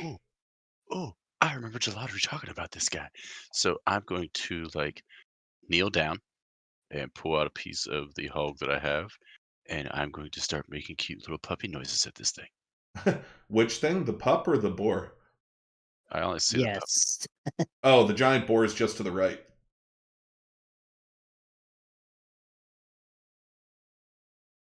Make Okay. friends Yeah, with I the missed boar I so you missed the can have thing about Oh, the just boar. hold on. Let me see if I can make it visible.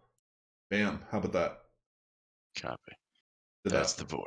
Yeah. Giant boar. And we'll Okay. say this is the desert pup that ran out and is running away from it. Oh, see, yeah, totally. I missed that. All right. So Steve, not Scrog, is going to brandish his Goliath bow, Okay. and he is going to whack a shot. Like he wants to hit it, yes, but he is more looking for the hey, fuck you, guy, pay attention to me hit. You know what I mean? Like it Mhm. doesn't have to be like I'm not looking for so much the fatal blow right away. You know, like so if I do roll a 20, I don't want this thing to die right away. I want that to go towards taking all aggro from the small fox to me. Very good. So as you kind of as you get ready to perform your action, you can kind of notice that the desert fox keeps running towards you, but then stops. And where it stops, this actual desert fox pup is actually looks real. It doesn't look like the blue hue, but the boar does. And you kind of see the desert fox pup stop. And then from underneath it comes another one of those pillars from the previous two areas. Is the pup on top of the pillar? Yes, on the pressure plate, but you don't see the pressure plate move. Copy. So does this boar disappear? No, it's Is just he still standing there? there looking like it's about ready to charge. Like it's doing the ground, like pushing sand with one of its paws kind of deal, like it's about to charge. All right, I'm going to try to coax the puppy off of the thing. Okay, so you run up to it. And I'm going to get you to roll a perception check. Hey, I perceive that this probably isn't going to be very good for either of us. So you should probably get in my backpack, and I'll run as fast as I can. 21. So as you're looking around, you can kind of see like a little bit into the tree land, you can actually see that it looks like it's an abandoned camp with a campfire and all this kind of stuff all surrounded through it. And as you do, you can kind of see like the camp looks like it was destroyed by this creature, and there's like a heavy blue like hue over everything here. But you also notice that there's a cage in the back area that looks like it's corporeal, so it doesn't have the blue hue, which is interesting. And you see a cage in the back end that seems to have a creature that's face down, passed out in a cage in behind. Copy. I'm going to push down on the pedestal as I have the past 2 times and see what happens. So as you take a step up, you kind of lift the desert pup up into your arms as you kind of step onto it, because it's kind of like a dire situation. And you see the jutting blue of a path that leads into the forest. And you kind of see, like, you have full view of what's going on in the trees, so you don't have to worry about, like, in blocking terrain. You can actually see that there's, like, an emblem of a man that kind of pops out of you and hops down, and it's kind of, you look to be like a sneaky guy who's, like, trying to be very, very quiet. You notice that in the direction that's happening, the blue board doesn't seem to know that that guy's there. And you can kind of see him disappear into the encampment, and you can see him start to shake the cage if he's trying to break it out. And Copy. I'm going to follow suit because that seems to be working. okay, so as you hop off, you notice that the plate itself is standing downwards as you work your way into the trees. And as you get to this location, I'm going to get you to roll a stealth check for me to get by the boar. This is going to be terrible. Why did that happen? Oh, you're still on disadvantage. Maybe it's something on your character tracker. Just give me a second. Where the fuck is Steve? Steve's oh, there you are. Yeah, no. Roll it again, just to see. Oh, it's you got an ability that gives you disadvantage on stealth checks. There's something in your character sheet. Armor. Stealth penalty? What's your armor? Yeah, the armor. Maybe. Well, he's wearing light armor, so I don't think it would be that bad, would it? Right. Maybe it was just an accident, so just roll it again to see if it does it at disadvantage again.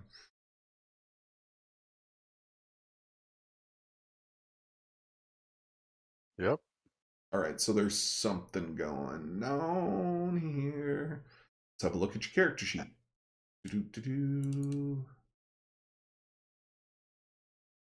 How can I open your character sheet? Steve. Bam. There you go. Abilities. Fighting style. Dread Ambusher. That. Okay, give yourself bonus initiative equal to your wisdom modifier once per day. Kind of cool. Natural Explorer, Primal Awareness, Rage. How the fuck do you have Rage? Because I multi-classed before you told me I had to have a book to do so. Oh, that would explain it. Yeah. So I just Ranger, haven't used anything. Archetype, spell, Unarmored Defense. Ah, Unarmored Defense. That's what's going on. You're not to wear armor. Yeah, you're not supposed to wear any armor. And you get your dexterity bonus added to your dex and your con. So here's how you figure out your armor as your character, Honky. It's armor class, which is 10, plus your dexterity modifier, plus your constitution. So if you just want to go ahead and de-equip your armor, we'll just retcon it, and I'll give you the gold that you would have spent into your inventory. How do I used to do that? How do I do that? So I can do it for you. So yes. You go to, I'll show it to you. So go to the inventory tab, and where your where is it? Where's your Great Club, Crowbar, Backpack, 4 Iron Cloth, Clothes and Costume? You can turn that to Carried, which already was. Great Club, Inquisitor's Badge, Scale Mail. Scale Mail. There's Scale Mail. I already put it to Carried. Oh, okay, there you go. So now, if you go back to your main page, your AC is going to be your dex, which is +2, plus your con, which is +2, so 14. There you go. Okay.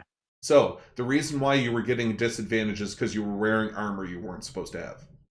Right. So, Skip. but it does say, I read it, and it does say you can still use a shield and gain its benefit. So if you ever want to cross Right. to the point where you have a shield, bam, we're good. All right, problem solved. Didn't really matter. I still rolled a 12. Nope, that's fine. He doesn't see you, and you progress further in. It is a boar, no less. Yeah, so it's like you can hear it looking for you out there, and as you kind of take a step forward, you kind of pass this little open area for just a split second, and in the peripheral view, you see, just in your peripheral view off to the left, you can kind of see like the blue rat that's just up on a branch as you pass by, and he goes, what would a companion do? And you pass by and you look, and it disappears.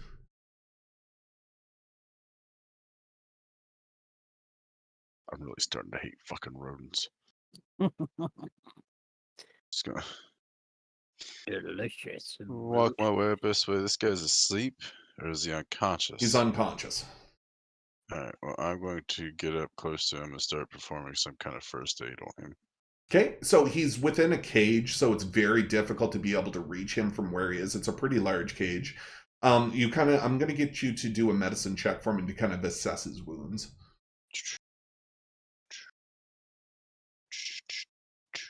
Roll it. Okay, so you're able to notice that he does have quite a bit of damage on his exterior peripheral view. You can kind of see that he's got like a bloody nose. You can see that he's face down. You don't see any lacerations. So you're expecting concussive damage. And as you kind of take a look through, the emblem of the person that tried to come in, like the ethereal person that you're following, rests at your location just right beside you, and as you look, you can notice that he turns around and makes an excited, or like kind of like an alertness stance, kind of like you would see whenever like Solid Snake would get the icon above his head, the exclamation mark. Copy. No, I had that song in my head. Alright, well, I'm going to follow his gaze. Okay, and as you turn around, you notice that the giant boar is standing directly behind you, and you can see, it's time to fucking party. and you can actually see like the steam coming from its nose as like the puffs of sand start to go up. It's a very ragtag looking boar that looks like it has a lot of sun damage on its fur. And I'm going to get you to roll a perception check.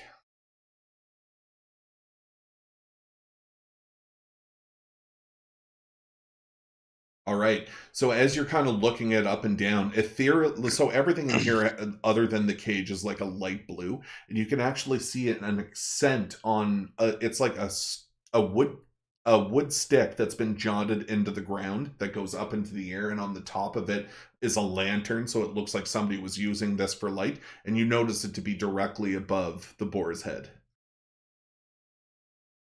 I'm gonna shoot the lantern. All right. Go ahead and give me an attack roll.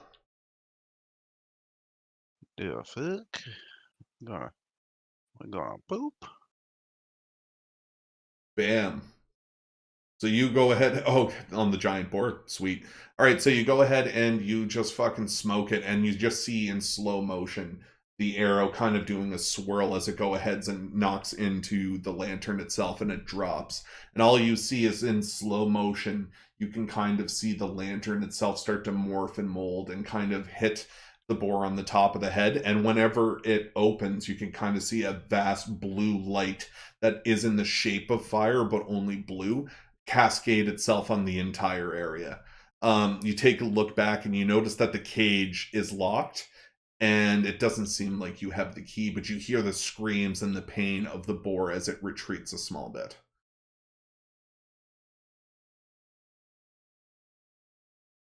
Is there any of that blue fire on the ground? It's everywhere's behind you, but it doesn't Copy. look like there's a pathway out, though. I don't need a pathway out. I'm going to go over and I'm going to catch a couple of my arrows on fire with the blue fire. Mm-hmm. And I'm going to fire them at the ethereal hog with my ethereal flaming arrows now. Cool. So you go ahead and you take a pop shot. I'll get you to go ahead and roll a dice for me. The attack. As you kind of pick up your bow and you take aim directly for this thing's forehead, you go ahead and fire. And it connects exactly where you thought it would, but it passes through the back of the boar and lands on the ground behind it. Copy. Then I'm going to turn back around and continue what I was doing then. What kind of lock is this? It seems like a simple lock, but it is iron Alright. bars. The iron bars don't bother a fucking Goliath. I'm gonna take my great club out and I'm gonna smash the fuck out of that lock. Okay, go ahead and roll your damage. It's right in front of you. So assume you'll keep trying until you do it. So just go roll your damage. Boom. Boom. All right, and you go ahead and you raise it up and you just fucking smash the thing until it opens.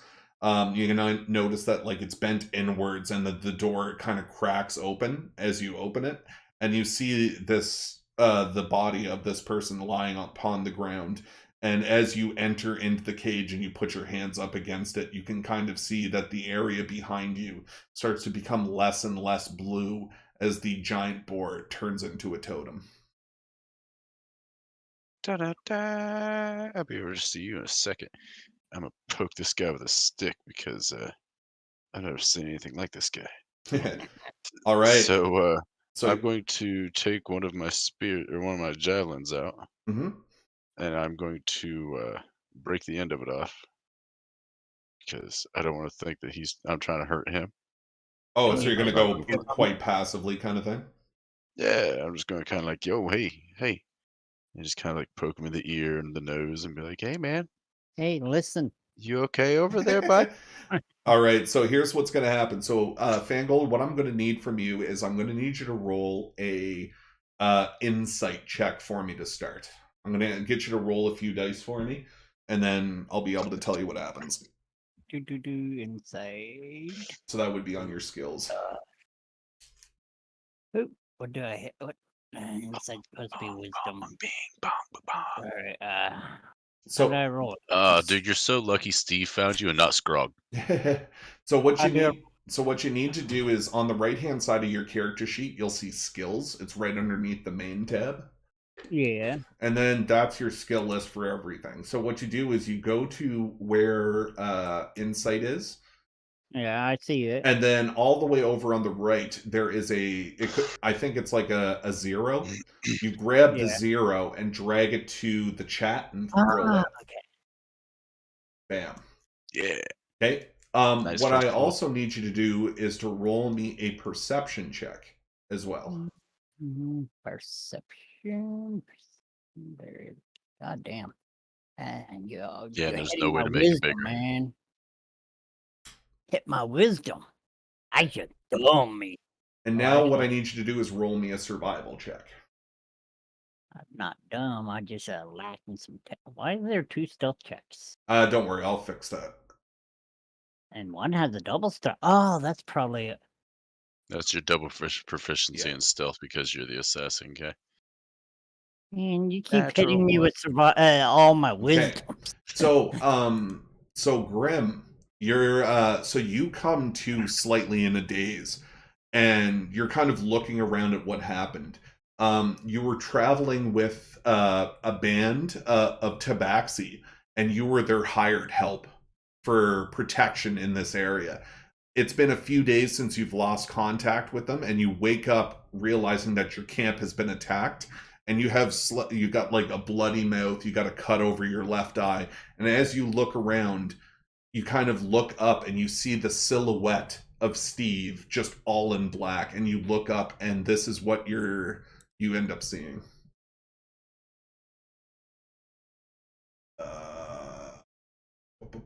Just give me a second. I shouldn't have drank so hard. Oh, yeah, and just in your mind, this like a vision portrayed through your forehead into your soul, and you see this. Oh Jesus, not this thing again. Anubis in a portal. Oh yeah. Hey, it reminds me of Stargate Galaxy. And never mind. Yeah, so you see that for a split second as the sign comes into focus and you see a giant Goliath standing there. Oh. Hi. Don't eat me. What are you? I am a bugbear. I'll give you a horrible case of furball. Nah, you look like you're tough anyway. Do you need any types of assistance? I found you in a cage. Well, I presume you got the key to the look behind or open the door. So I don't suppose you have my equipment. I have no idea about no equipment, but we haven't done any looting around, so it could be laying around here.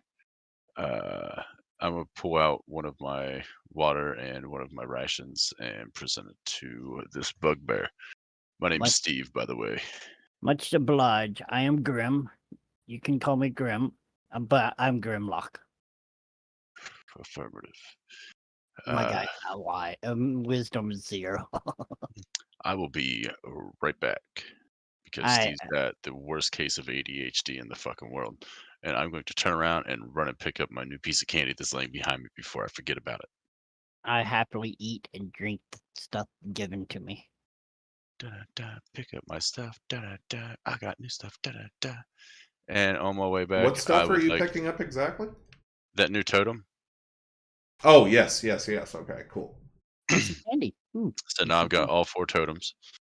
I am going to, while I'm coming back through here, I want to look profusely for anything that would resemble this new creature's equipment, maybe weapons or. Unfortunately, what kind of stuff did you lose? Unfortunately, the boar itself evaporated, so it was more like no. Like this is his camp, and like he lost his equipment. Like I'm looking for like maybe if his equipment was here. Oh, you can do an investigation check. Oh, also, before I forget, we kind of didn't tell Calum what the roll was for. So what I would like you to do is put in your inventory, Steve, I want you to put elemental crystal.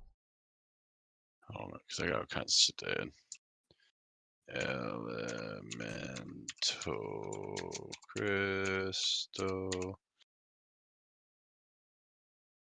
Palm leaves. So what that is the item the tabaxis were looking for. Copy. And Venus flytrap. After I'm done eating the thing, I get out of the cage. Yep. So you take a step out and you kind of feel the urge to give a big stretch, and as you do, like you can hear like bones cracking, like you would somebody cracking their knuckles. And you kind of take a stretch out and look his from the arms left and outwards in the sense that he might want to hug. Yeah, well, he does stretch his 10-foot long arms. Oh, I'm totally going in for a bear hug. It's a very sweet moment. It's kind of like, like when you see 2 like slow people hug. 10-foot long arms. Bugbears have the longest arms in anything. Like they attack 10 feet out. Yeah, I could quite literally hit you from here and still be out of the danger zone. No, I am the danger zone, bro. Once you see me, it's danger. As you go hug me, I awkwardly like thinking this is some form of your greeting and like, thanks. You're welcome. And I'm just going to turn around and start. I'm going to, of course, gesture for him to follow me. You can follow me. We have an entire group over here. Right on. I'll get you both, just in regards, I'll get you both to roll investigation checks on the camp itself to see if there's any gear you can take with you. Awesome. Investigate. Ooh, thank God. This is a good roll. And I rolled horribly, too. All right. So give me an idea on what would be in this camp, Fang. Like, what do you think would be in this camp? Well, the basic stuff of a bedroll, probably a burned out campfire, possibly a tent, and things you would use to cook with, as well as hopefully my equipment, Yes. such as a light bow, a crossbow, and I think a rapier. Nice. So as Which you is kind of probably- venture out and kind of look around, you find all of your gear, but you also find a spyglass. Ooh, how do I add that? So Go to inventory. All right. At the very top, there is a plus sign. I Click that once, and then there'll be a new spot that opens up at the bottom. buy. And you just click on that and type it in. Don't worry about the weight and stuff. DM will tell you if you become encumbered or not. I accidentally hit that's okay. It Leave doesn't it matter if open you hit for it a couple something else. times. Yeah. I've got 5 of them open at all times. Okay. I'm all the time putting shit in spyglass. my inventory. So that's good. Oh, So that's good for 500 feet. Oh, sweet. Do I need like make a note or something? Nope. We all know. Don't worry about it. All right. Well, Steve's going to do the tactical things since nothing's been down this way to possibly go into my trap. I'm going to work my way up this way first. If I that's is okay going with them, I guess. Okay. I am following, not like I don't know. I'm a little lost, so Me Right too. on. Did you say you were traveling with tabaxis? Was it 2 of them by chance? vaguely familiar, sounds like it. Carrying a big chest full of cool shit, yeah? I don't ask much questions. I just do my job. Copy. Well, that's understandable. So as you two start traveling together, you start to walk in the rightmost path just to explore your area.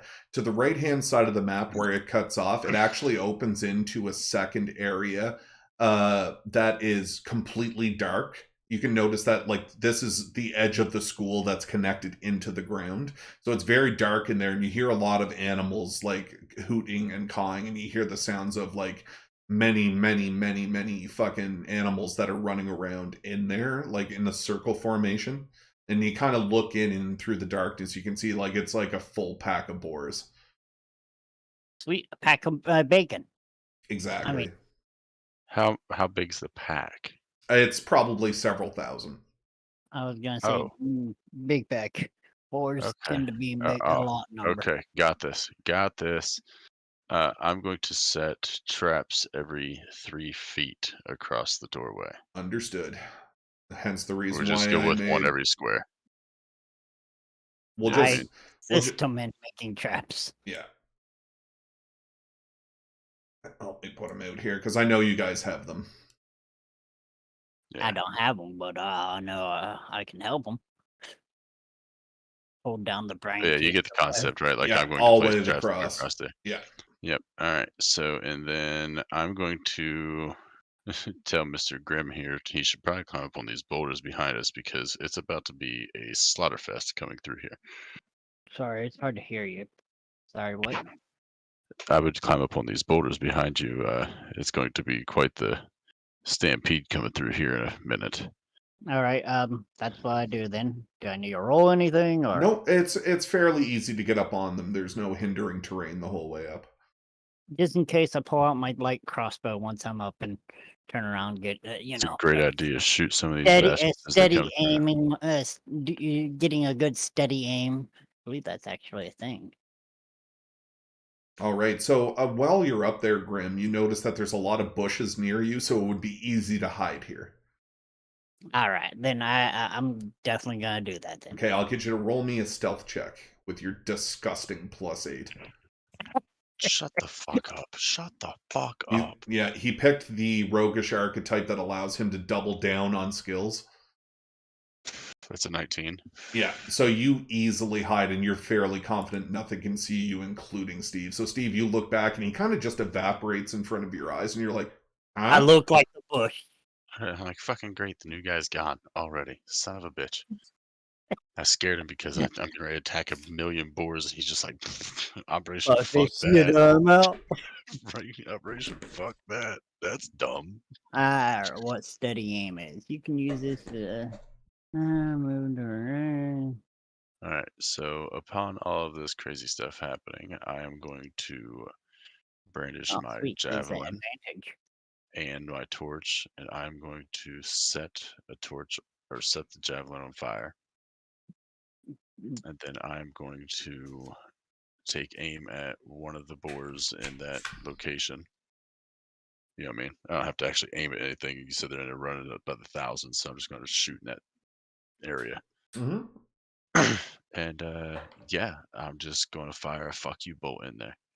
All right, so you haul off and you throw this javelin with all of your might, and it's like a Leonidas against Xerxes kind of thing, where it's just fires. It seems like it goes on for a mile before it actually comes down into the center of where all the animals are, and you can kind of see them all start to panic. And as a moving motion, instead of circling the area, they're starting to vacate out, and you just see 1,000 of these things fucking running through, and just sporadically, and I'm talking in both directions, on the left and right of yourself, you can see just thousands of them pouring out like crazy.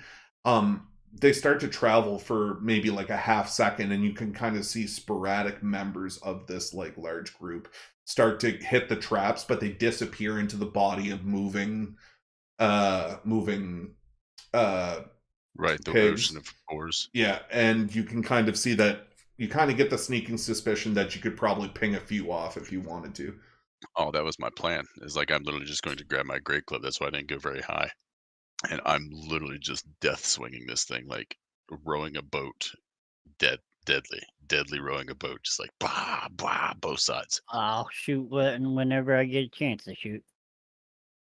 Okay, so let's go ahead and let's say you each get 3. Am I able to use a rage?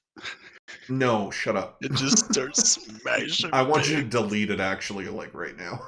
That would make. I can't. I can't. Yes, you can. I have to rebuild the entire character. Oh fuck. So, so does that mean you are a barbarian for 1 level? Oh, you can remove that and just put Ranger 4 if you want. I don't know how to do that. I tried We'll that. we'll do it later. I can help We'll you do it later. So right now, I'm going to give you guys each 3 attacks, and I'm going to get you to do it one at a time, and it's going to be like its own little mini game. All right. So fire. I'll let you go first, new guy. So yeah, Grim, I'm going to go ahead and get you to roll. Just so you go to where your actions are. So it's the bottom tab. And then where your crossbow is, you'll see the dice with a +7 on it. You grab that and just roll it into the chat. I should get an advantage, right? Yes. I'm also doing steady aim, so let's see if it works. All right. So the first one you shoot, and it kind of flies up into the air in an arcing formation and comes right down in between 2 of them.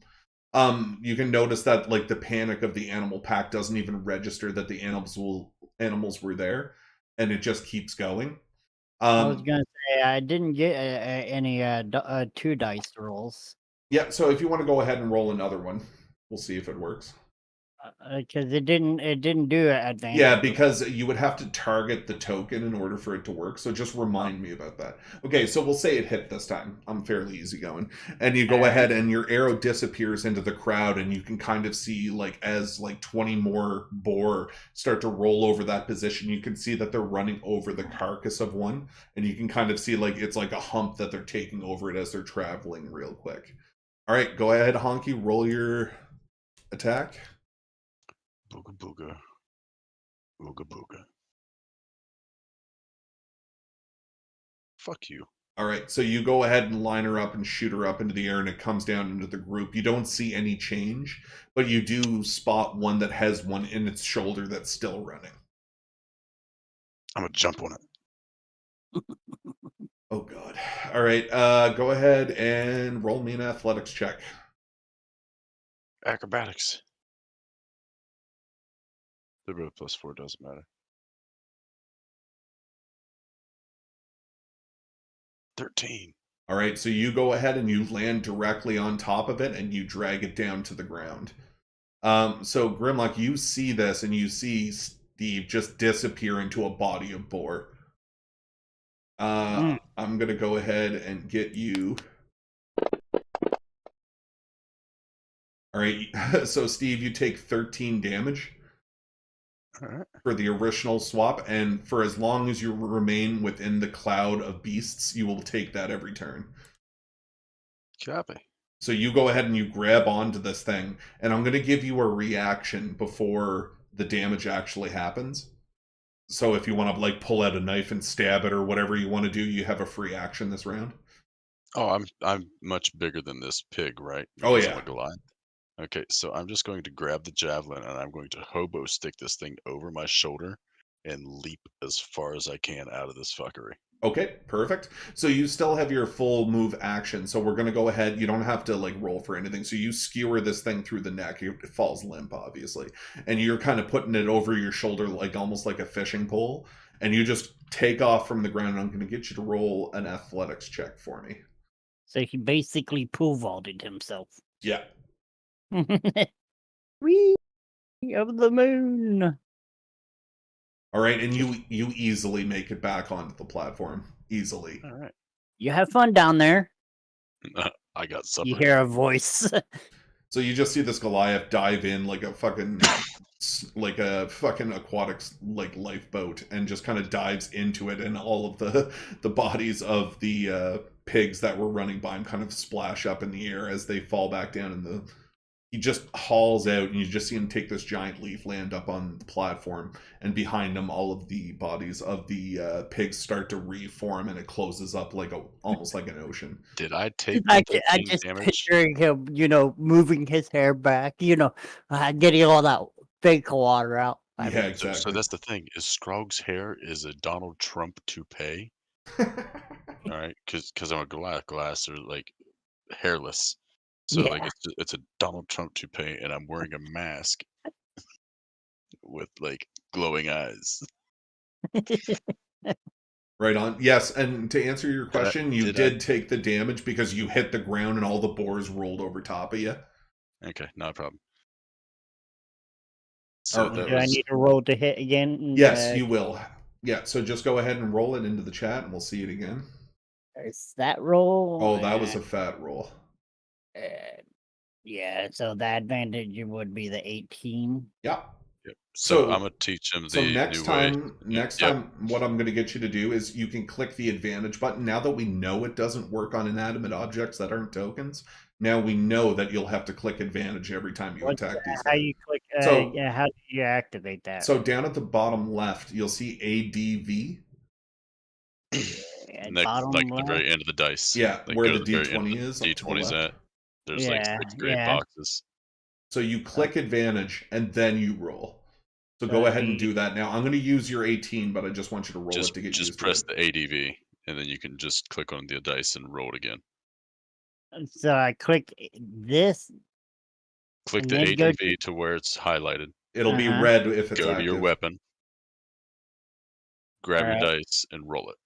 My +7, right? Yeah. Yep. It only get. Oh, there it goes. Okay, Yeah. okay. So we're That's a nat 20. Boy. Yeah, we're still going to use the 18, but I just wanted you to show that. Yeah. Just to see that it works now. So now it'll be different if you're attacking a token. If you're attacking a token that has a character sheet, then it'll automatically do it. At least we hope it does. No, it definitely does. It definitely does. Sean, a friend of mine, shared a picture of me from a festival. Oh God. Oh yeah, it's great. It's like 3 years ago, and it's gonna be my new YouTube picture that you can use for the HK guy. Oh, nice. We'll get that done next. It's me in a Catboy costume. All right. That's gonna.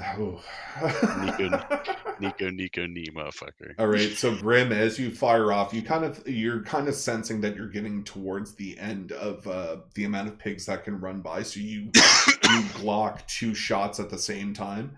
You fire up, and one connects dead in the spine of one of the pigs, and it drops down, and you see the rest of the pigs roll over it. But the second one falls short and tinks off the ground visibly. Yeah, well. 2 out of 3 shots. Good enough. So, Steve, you have one more thing. This is your last round, and before they all pass by. Copy. Give me 2 seconds here.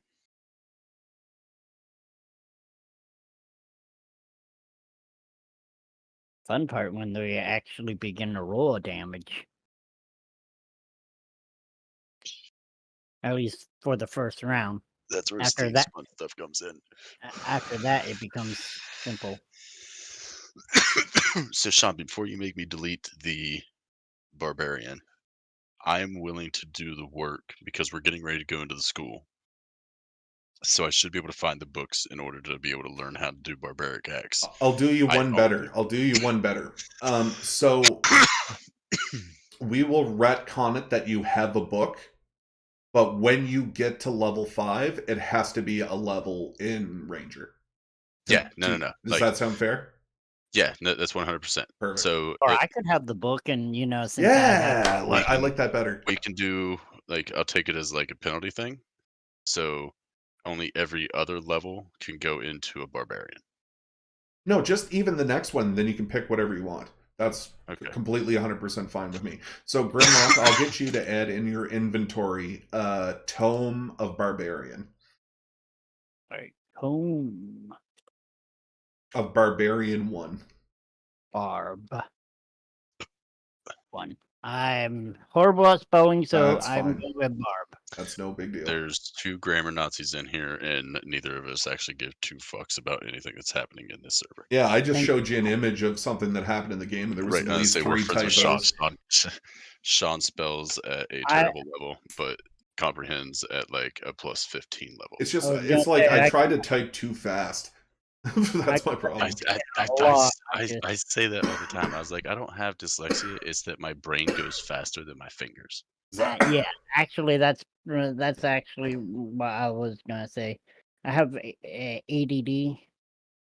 Oh yeah, okay, ADHD, something fierce.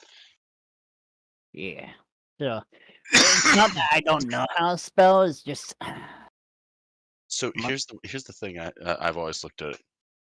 Like, I know we're getting off topic. Oh, it's okay. I can put us to the camp. That's what the camp's for. Yeah. So like, most of the world is dealt with in a verbal manner. Mm-hmm. All right.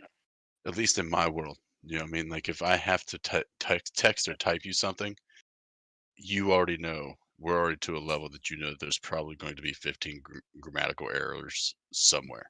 Yeah.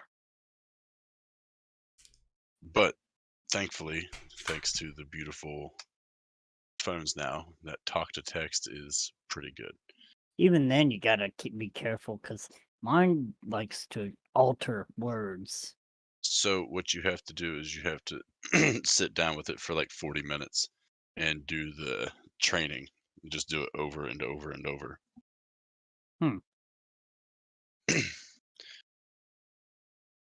Okay.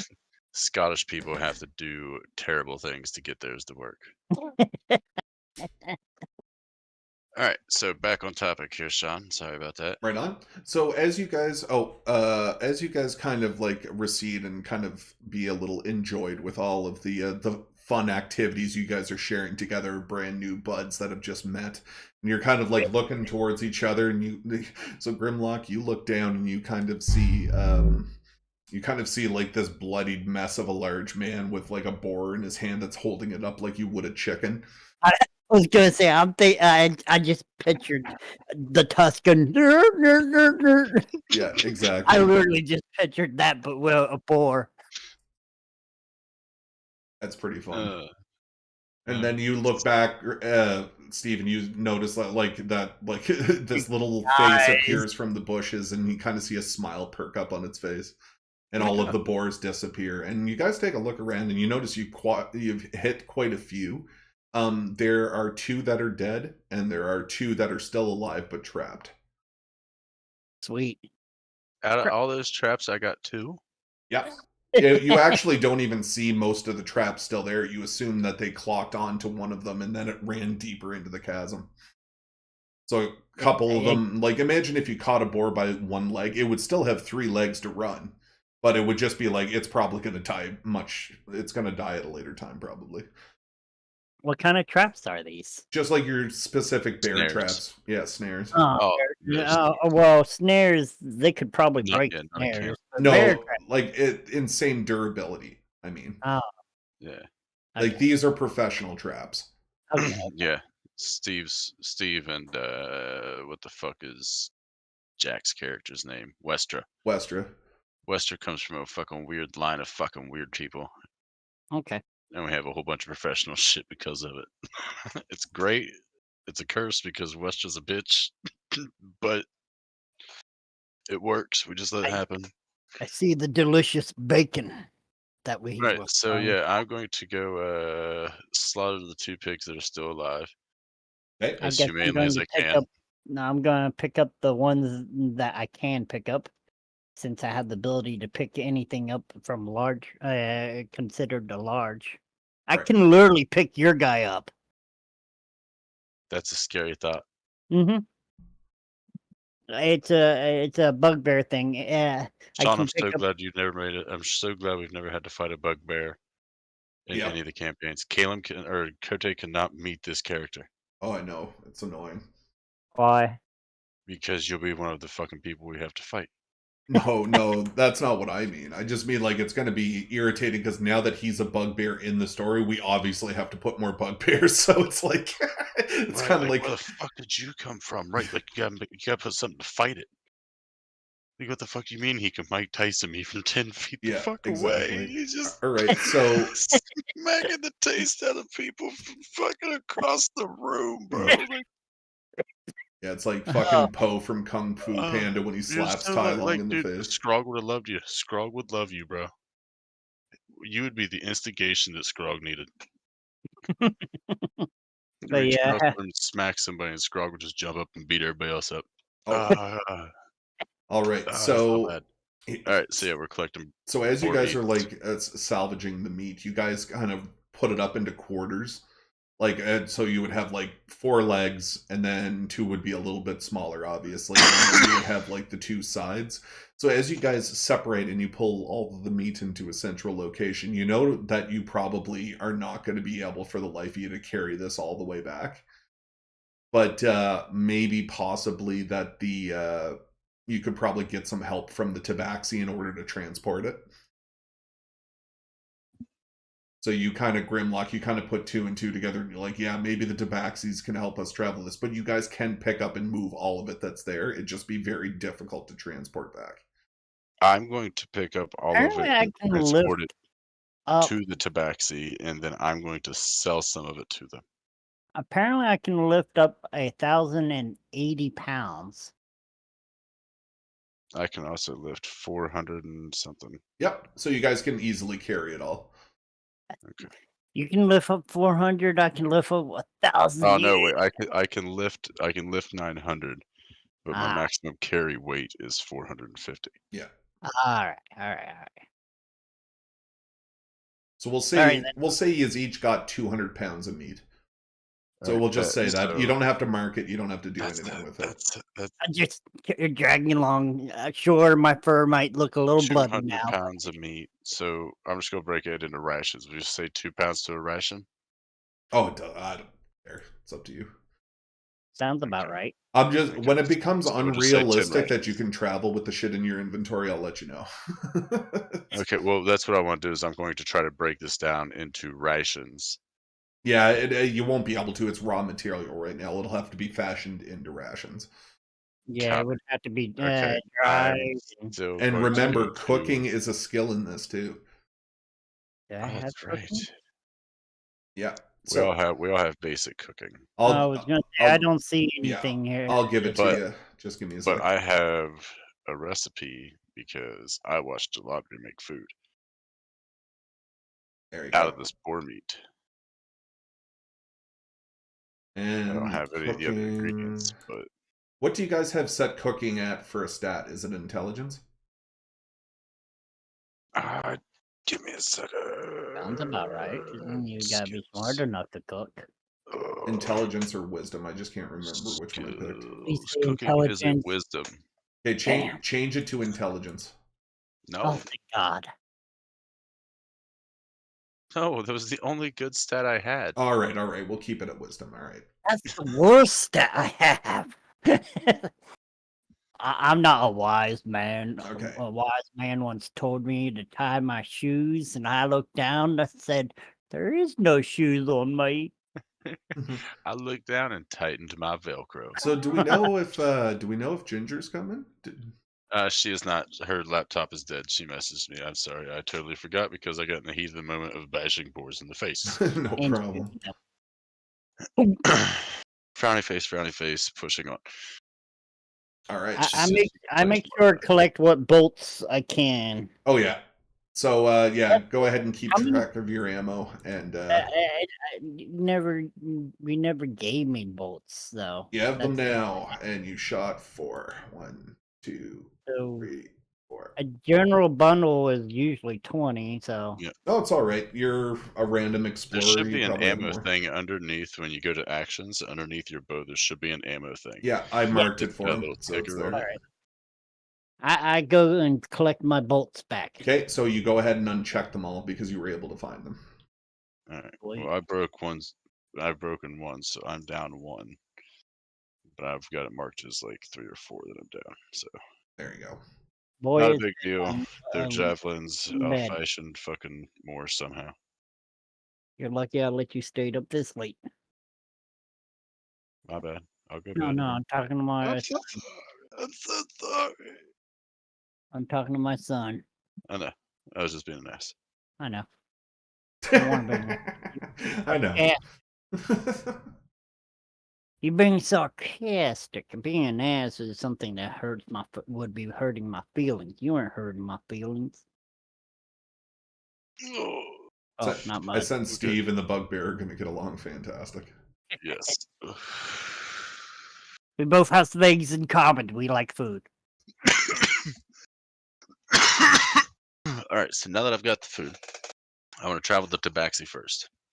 Okay, so go ahead and Someone- move your guys' tokens, and Well, I don't know where the Tabaxis are. they're back at the start of the campfire where all the people are. Oh, okay. Yeah. Tabaxi. I'm going to stop 50 feet back. I'm just following because I don't know that where Right. you everything was. I'm going to suggest that Grim stays back for a moment, like stays hidden. Okay, I can go hide. There. And then I'm going to. How about Yeah, 20 for yeah, hiding? Hey, you're easily hidden. All right, and I'm gonna walk up around the corner here, and I'm going to greet these Tabaxi. Right on. You also see that Ortolan is there. Nikolai's like sharpening like his claws. You can see Westra's studying a scroll, and you see Yanthi kind of scouting the area at the same time. All right. Would you be interested in buying any boar meat? So you can kind of see Smokey kind of looks towards the chest, and you can see Smokey disappear, and Jem kind of says, "Just a moment, please." And you can kind of see her not break eye contact with you while the other Tabaxi is looking through. And you see Smokey come back up and he says, "No, we have too much of it already. We have to transport it back. Storage is becoming an issue."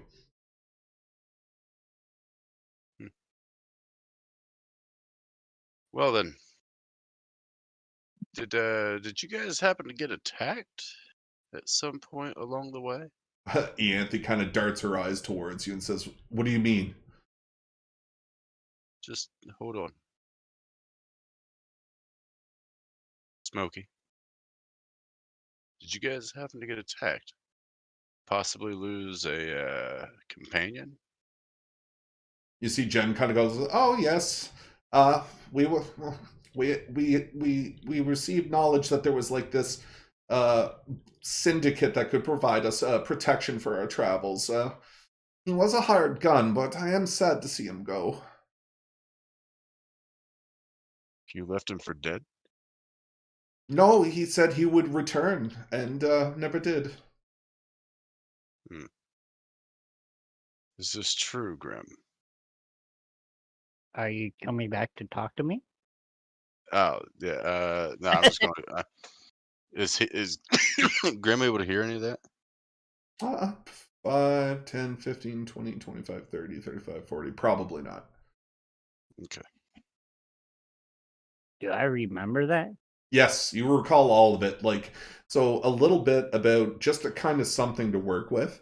I kind of had a feeling that you were like a hired gun that travels with Yeah. merchant guilds to protect them as like a, you know, not Yeah, I mean, necessarily a private investigator, but like kind of just muscle. muscle. Good enough. I mean, yeah. All right. I'm like I I'm said, gonna step back then and motion for Grim to come closer. I sneak as close as I can. I climb on the trees or bush, or it turns out I can fit into things that are considered for small people too. Jesus Christ! I know. Pick big things up and stuff them in small holes. I, Watch. I can literally I can pick things considered Oh large, and I can God! fit into things that are considered small. Just stuffing you in a suitcase. You jump out, pick Cthulhu up, suplex him, and just jump back in the suitcase and throw you across the world. Anyway, Don't kill me, man.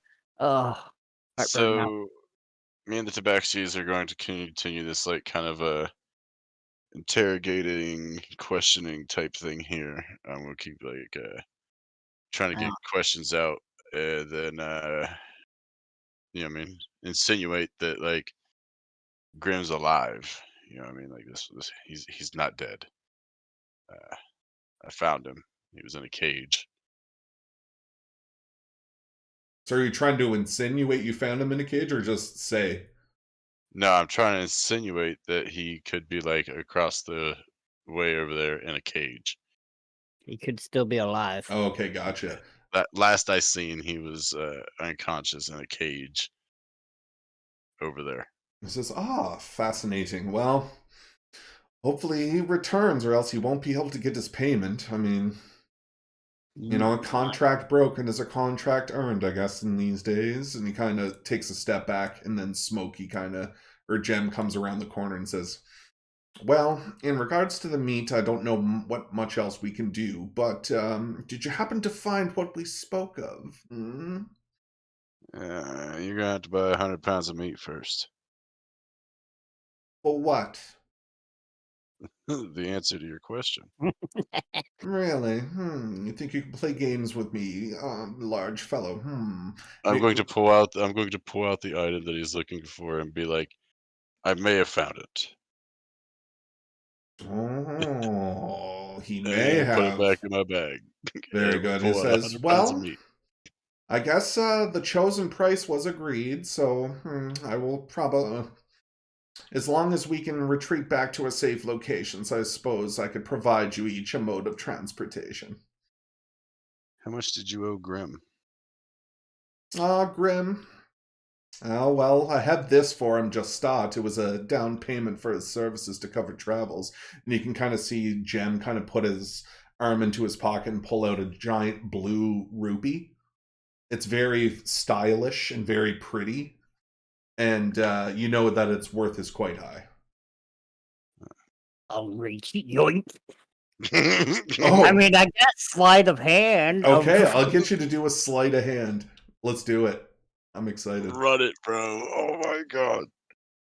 Oh my god! Yoink.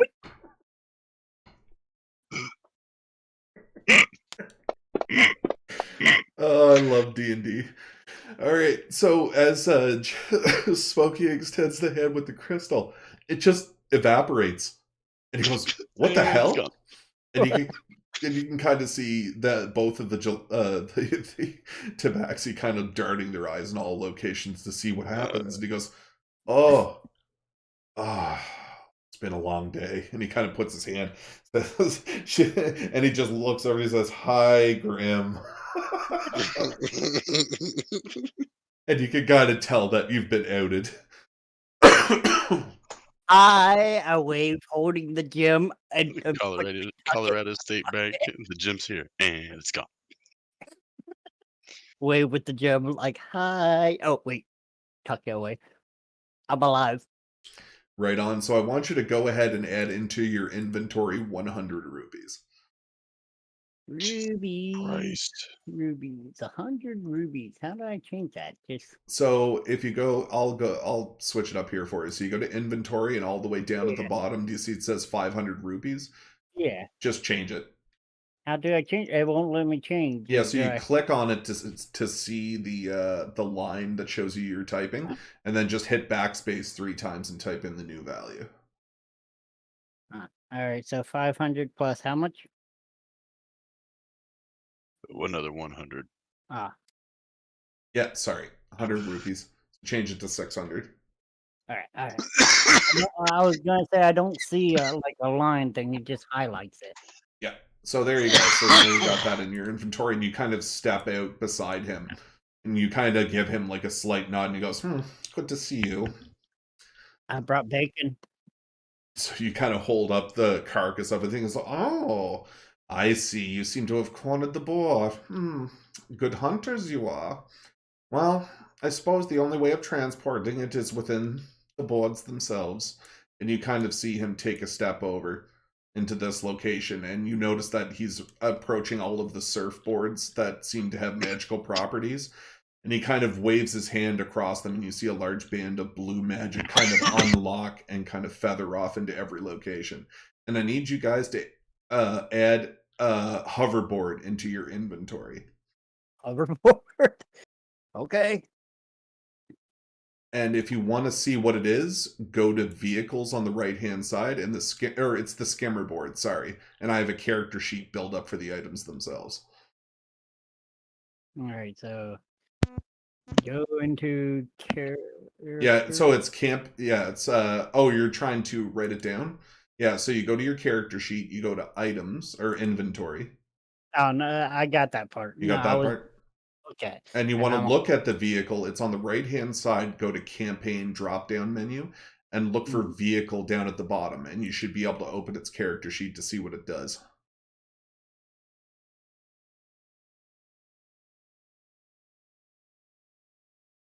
Mine's empty.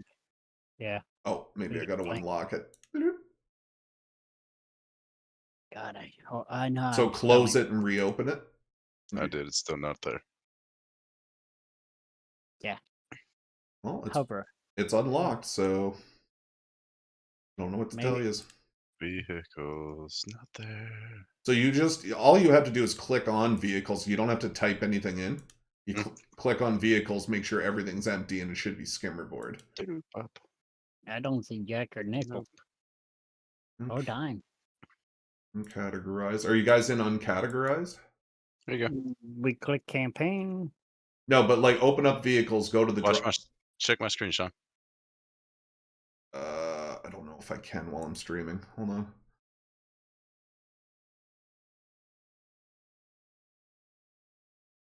All right. Okay, so close out of it. Okay, now go to vehicles. Go up to the top, uncategorized. I don't know if it's uncategorized by what I see. Oh. Okay. I see so not. now let me make this.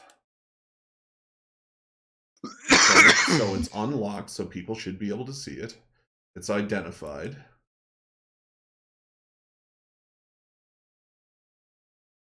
Weird. Nope. Maybe I have to restart it. Vehicle. Categorize.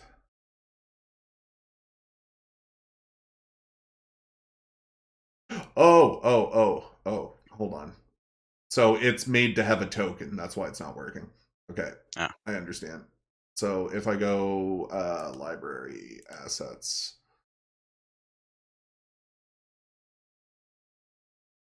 Letter tokens, medium. H for hoverboard. Close that down. Tools. Combat tracker. Put that into the combat tracker. And then place the token down. Okay, bam. Okay, so that H, I don't know if you guys can click on it and open up a character sheet about it. So if you no, I won't Do it. Visible, always visible. No, it won't. It won't open the character Things sheet. to figure out. Yeah, I'm gonna post it on picture of it on Discord here, and we'll get it figured out later. But anyways, so he kind of turns around and starts to explain to you that turn this off. Explains to you that each of them have its own storage components, and they can carry a weight of 150 before actually suffering kind of like not being able to move because of over encumbrance. Can I laugh at that? Sure. Can I tell them I need 2? No, he's like offering one to everybody in the party. Right. Can I buy another one? My guy weighs 280 pounds. No, it's like there's only one for each person. Oh. Can I have money instead? This thing's not useful to me. I can't ride it. How come? My guy weighs 280 pounds. Yeah, you can have your weight plus 200 pounds of storage. Okay. You ain't getting nothing better than that, fucker. No. I wasn't trying to look. I wasn't looking for anything better. You know what Misunderstanding. I mean? Yeah, I misunderstood. I thought the carry weight was 150 pounds. I'm like, I'm 130.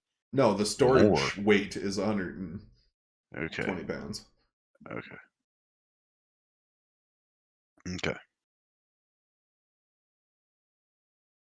Well. I happily take mine. Yeah, right. I'm gonna take it then. Yeah, like I appreciate you. Do. Okay. So you can just add that into your items, I guess. Hoverboard. Yep. And so yeah, Does and that make our movement speed when on those? I have the character sheet here, so I'll just read it off. So skimmerboard, it is medium item. Its cost is 100 rupees. Its hit points are 100. It's got strength 18, con 18, dex 16. And it's a DC, and I'm going to get you all to roll. You've already rolled and succeeded on the Arcana check for it, so you know its components have to do with certain alchemical properties. You just don't know which ones. So you know alchemy was used to make this thing. Okay. So yeah, so on the side of the compartments, you can see little openings that seem to open up just wide enough to have like a circulation of air, and when you put meat close to it, it sucks into it and disappears into kind of like its own bag, its own compartment within the board. Copy. So if you want to, you can just make a mental note that that's on your board and not on your person. Okay. So let's say I wreck this thing and it's broken. How do I fix it? Well, pretty much any tabaxi you meet knows how to repair them. I mean, it is common transportation. But perhaps a chance meeting. Do you have a safe location where we can meet later? I might be able to discuss some terms for further trade. So when you come up out of here, you're going to see this gigantic ball of fire and smoke. That's where I came from. Okay, very good. I did not see any. I will don't have to know see this feat. I don't know what's safe and what's not here. Oh, all right. I'll get you to roll an insight check. No. Just him or me? Just him. Okay. Got a head coffee. Oh, the coffee's gone. Oh, 21. Coffee. Damn, that's good. So you do recall that something's telling me he knows that you have a safe location, and you notice that he doesn't have any ill intent of you. Hang on a minute, because Steve's stupid. Okay, and that is where Steve came from. That is the idiotic truth. He doesn't have a safe location, but what about Yanthi has a safe location. Yeah, so the Tabaxis have been conversating within the group about what's been going on in this. Like, they were just at camp, eating, drinking, kind of getting to know each other. So the Tabaxi kind of knows what's going on in the world around it, but it just doesn't want really anything to do with it. No, Steve's just stupid. Yeah, but your insight check reveals that to you. Yeah, no, Steve's just dumb and forgot that Yanthi offered our house to people. So Brief yeah, I got a safe insight place. and I'm so memory. sorry, I forgot about that. Too many blows to the head. I just like tapping my Trump toupee. Fucking Trump That toupee. looks like a piece of my fur. Did you find that somewhere? I did actually. It was in a dumpster. Well, I'm sorry. I went to the barber one day. So Jem kind of steps in between the two and he says, "We've been invited to join your group, but well, until travel becomes too treacherous. Perhaps we'll continue our conversation when we all reach what did you say it was, dear?" And the auntie goes up and she goes, "Sandhaven, creature."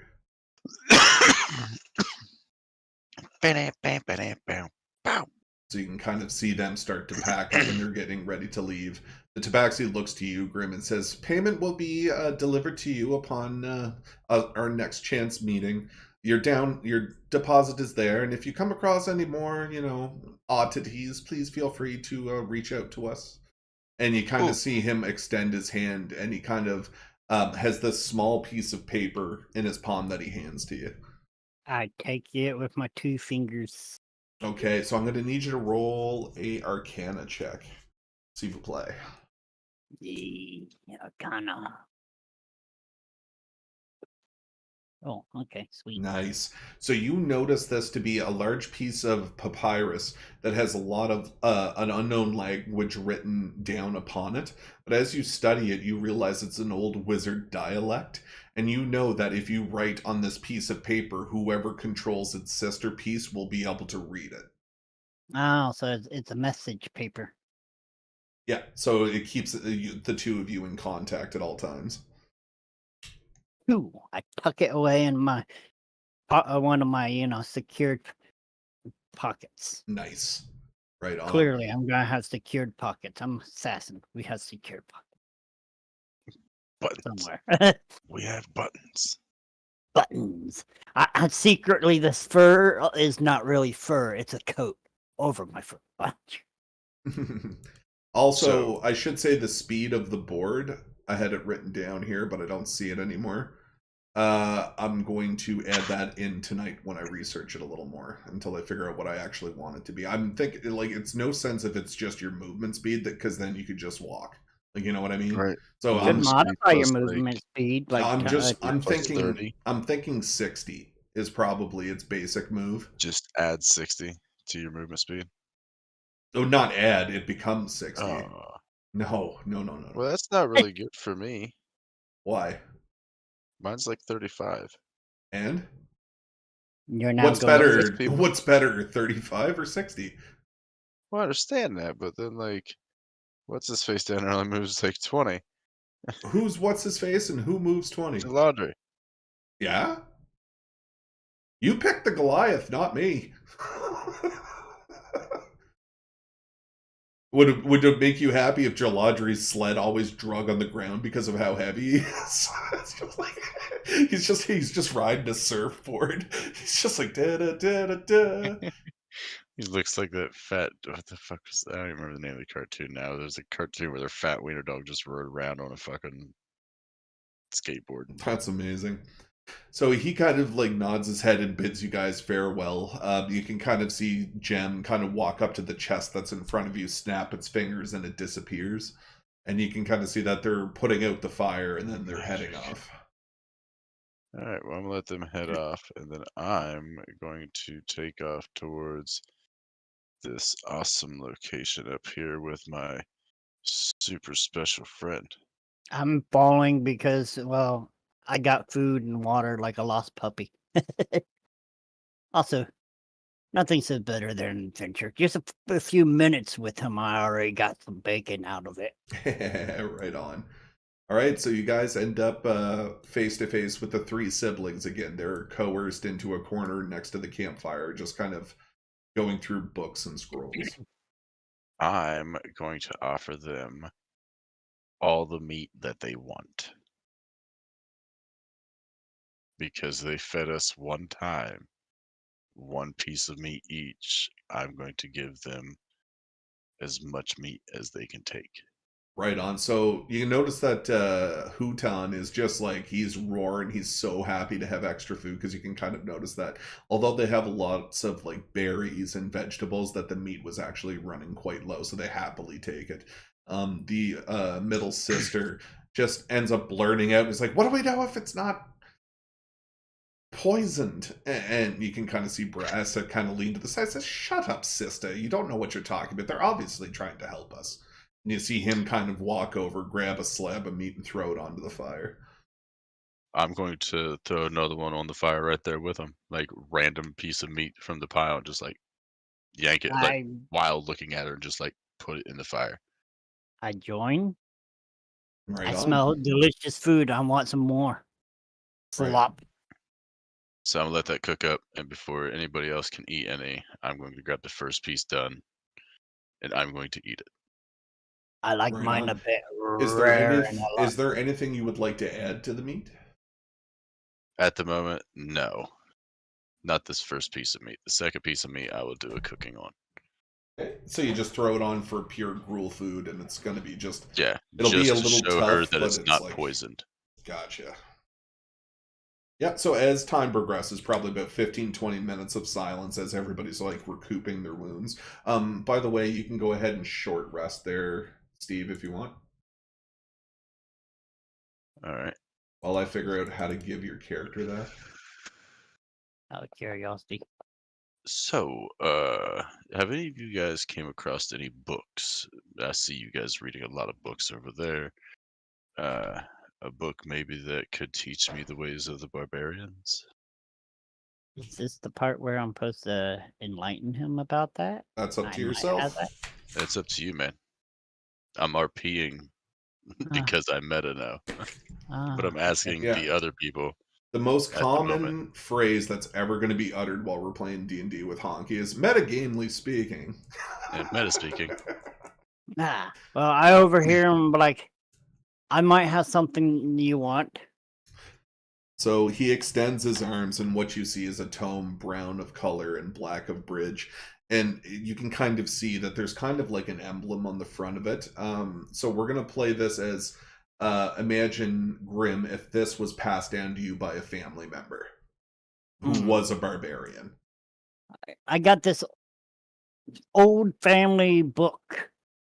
We have many people in our family. One of them was a barbarian. We had a bugbear bard, by the way. That's a weird one. Long story. I have cousins out there that's just I don't want to get into it. Perfect. I am going to offer him because he wasn't there. It is the only thing I feel that I have of any value to anybody. I'm going to offer him my Inquisitor badge because it gave me access to the library that taught Steve anything that he knew.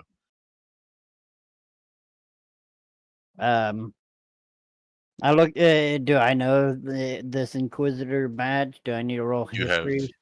no clue what this is. It is a badge that got you into a library that on the Zeppelin that blew up. I'd never been on it, so Oh, Okay, exactly. no. Here. Honestly, we've actually talked about this already. So roll me a history check, and I'll give you a brief description. yeah. I was gonna say that's why. Oh, I definitely Jesus got it. Okay, fucking Christ! so You're cheating. you know for a fact that. So you were. Which one did you end up being? One of the three factions. The Talas, The the one that. Tarl. The Tarl. Yeah, the Okay, ones so that do investigations and yeah, getting information and stuff. exactly. So consider yourself like you're on like an operative style mission.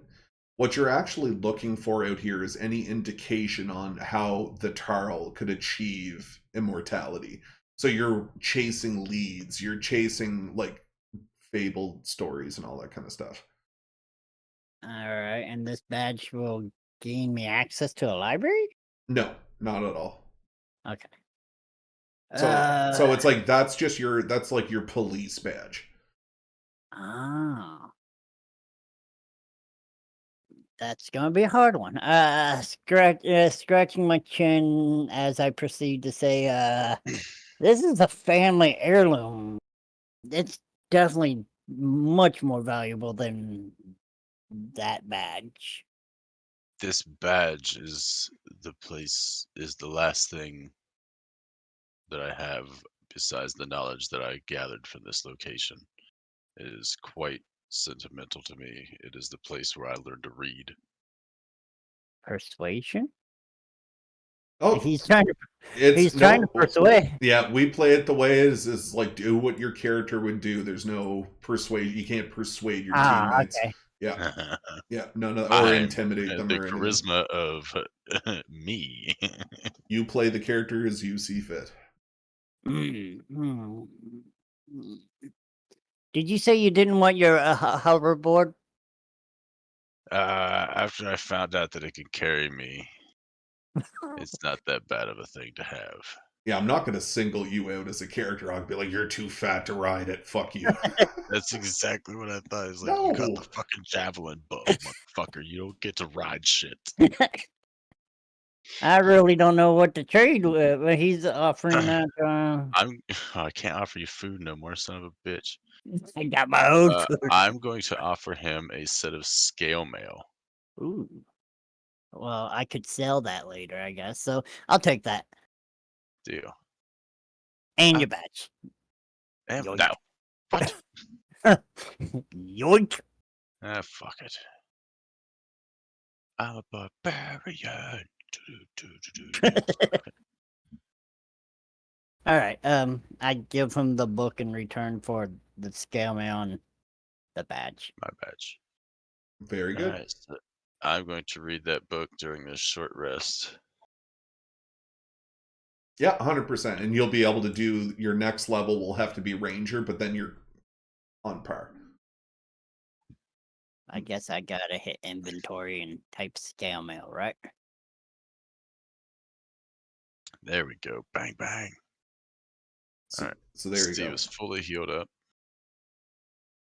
All right. So while we're sitting here and eating and talking and doing all this fun stuff, I'm just going to be like nonchalantly looking at these holes that are still in the floor, right? Because I've got the pieces in my pocket for it.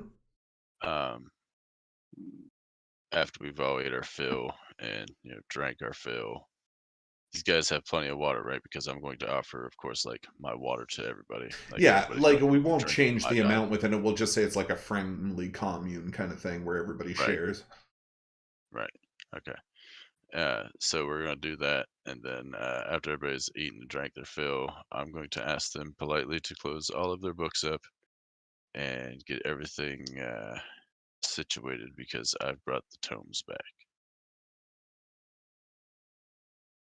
Very good. So you see like the elderly one perk up from his books and he kind of scurries over and he goes, by God, you figured it out. I'm just going to like pull all four of them out and like hold them down because like, like the picture's on one side and the other side's just like stone. I'm like, pick a card because like I'm huge and these tomes are big, but I'm just gonna be like both hand like sprawl them out. Gotcha. So they kind of clink one right after the other in position, and they kind of go into an enclosed state, and you can kind of see the etchings that were around where the pieces were broken out reform in a cascading blue arc that looks almost like it has water upon it. As all of the pieces click together, you notice that the center Boolean almost kind of redirects into a location, and all the cracks and shifts start to repair itself as you see a large blue hue start to travel upwards that connects onto the side of the building of the actual school. I'm gonna pick up a rock. Very good. Go ahead. And I'm gonna throw the rock into the thing. And you just see it shoot up like pretty quickly, but then you see like above you, it just kind of like falls back down. Any of you guys able to fly? Everybody looks around and you kind of see like Axel just be like, everybody's staring at him. Does it come down safely or? Yeah, it just looks like it went up and then came back down and rested. Like it just looks like it didn't have the option of anywheres to land. That like it. I wonder if I could push somebody into it. Yeah, 100%. Ah. Steve is right there. You Roll were a sneak see, attack. you don't even have to roll a sneak attack. Steve was like, that's why Steve was throwing the rock in there to see if what could happen. Hey, Steve, what's that? Push. Push. And So as you go in, reflex check with Nope. his 10-foot arms, I'm going to pull him in with me. Okay, fair enough. Go ahead and roll a grapple check. All I right. roll sleight of hand. Yeah. Does that count? Each is roll a sleight of hand. Fuck it. I mean, it's his strength versus my moving my hands faster. That is true. But so as you kind of go through, he catches your wrist. And you kind of stumble forward almost, and you kind of go up on your tippy toes as Steve sails upwards. And you can kind of feel the portal itself pulling on your chest as you lose your balance and fly in with him. Oh, son of a bitch. So as you guys are teleported up, you get a plain and a fantastic view of the surrounding areas as it disappears into darkness. And in front of you, you feel like if you put pressure forward, you'd be able to reach the ledge that's appearing next to the door. I'm going to do exactly that. I guess I'm going with the. I thought I might have slipped out. I did roll a 20. Oh, yeah. Oh, I'm you a succeeded, but you're going to. All right, fair enough. Since he wanted to hold my hand the whole entire time, I held his and walk on in with him. Right on. And so as you guys kind of lean forward, you land upon the resting face. And what you've noticed is that the world has become inverted, and you're actually standing on the ceiling looking up towards the campfire where the three siblings are. And everybody gathers and concurs into a line, and eventually, one by one, teleporting up to the school, standing inverted. I wonder if I spit upwards, would it hit them? You're lucky it wasn't Scrog, because HK's first thought was whip your dick out and piss on him. But then Steve's thought was, if you do that, it could come back up and hit you in the face because you're going up, so everything else might come up. And then you're just going to get covered in your own piss and look like a jackass. So Oh, we didn't pee on nobody because we were afraid we were going to pee on ourselves. that's why I said if I spit on them. Oh, Worst case scenario, I get spit in my face. Right on. Ooh. All right, so one by one they start to land, and you can kind of notice that like one of the first ones to teleport over was actually the old man. And he kind of looks up and down and says, "Fascinating, we're finally here. We can get it. The components are here, we just need to find them." None of you guys like feeling like vertigo with this? Up is down and down is up? If I just close my eyes and walk through the door, I'm pretty sure the rest of it will be the same way and it won't bother me. All you hear is Bossack and the other clone go, that was fun. Blah. Why'd do it again? Blah. Which way's the puke going? I don't know. Oh, he's puking on the ground. But is the Nope, gravity? It sticks to the ceiling. Okay. Once you're there, I guess. We just we were trying to pee on people and spit on people we are curious. Right on. And as you guys all conquer on the top, you kind of take a look, and everybody starts feeding through winding pathways until they come to an opening. And there before you, you actually see the accessible part of the school. Now, what you notice is when you reach this platform, the school is actually 100% intact. Like, there's nothing on the exterior that would kind of allude to this thing was damaged. And you take a look above the school, and it's broad daylight. Creepy. Very nice. I'm gonna touch it. Right on. You go ahead and you kind of put your hands up against the wall of the courtyard that you're about to walk into. And as you look through, putting your hand on the stone, you kind of get the semblance of very finely crafted bricks. And you can kind of see in the courtyard, there's a statue of a mage with his hand held high with a book in his hand. And you see inscriptions around the bottom with a large water bed that flows around it, and outwards in all four quadrants run a stone stepway that leads to other parts of the school. Is Do this I book see? Do I see all this real? fine stonework? Yep, everybody does. The whole group. Oh It- man, Ortolan would shit his pants. Is the book a real book or a stone book? It's a stone book. Damn. I mean, I want to get up on top of there and see if I can see if there's anything written in the book. I was about to say the same thing. Yeah, why don't you guys both roll investigations for the fountain? Sure. Let's do that. I rolled a 12.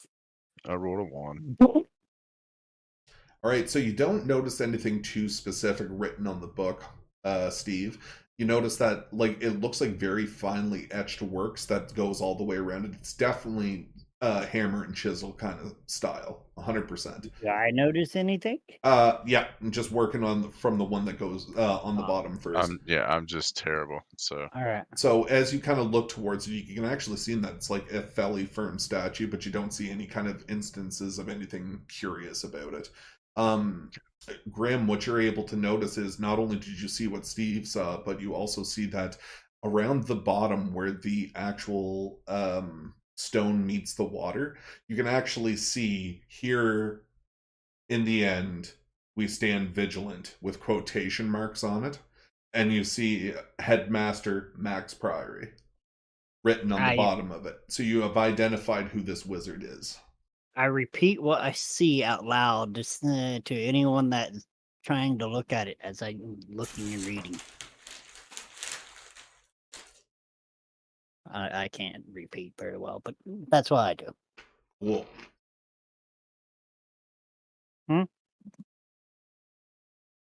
Hello? Sorry, I'm just Hello. I'm chewing, trying not to make noise. Nom, nom, nom, nom. I mean, what? What are you chewing on? Chew noise for you. Cheetos are crunchy as shit.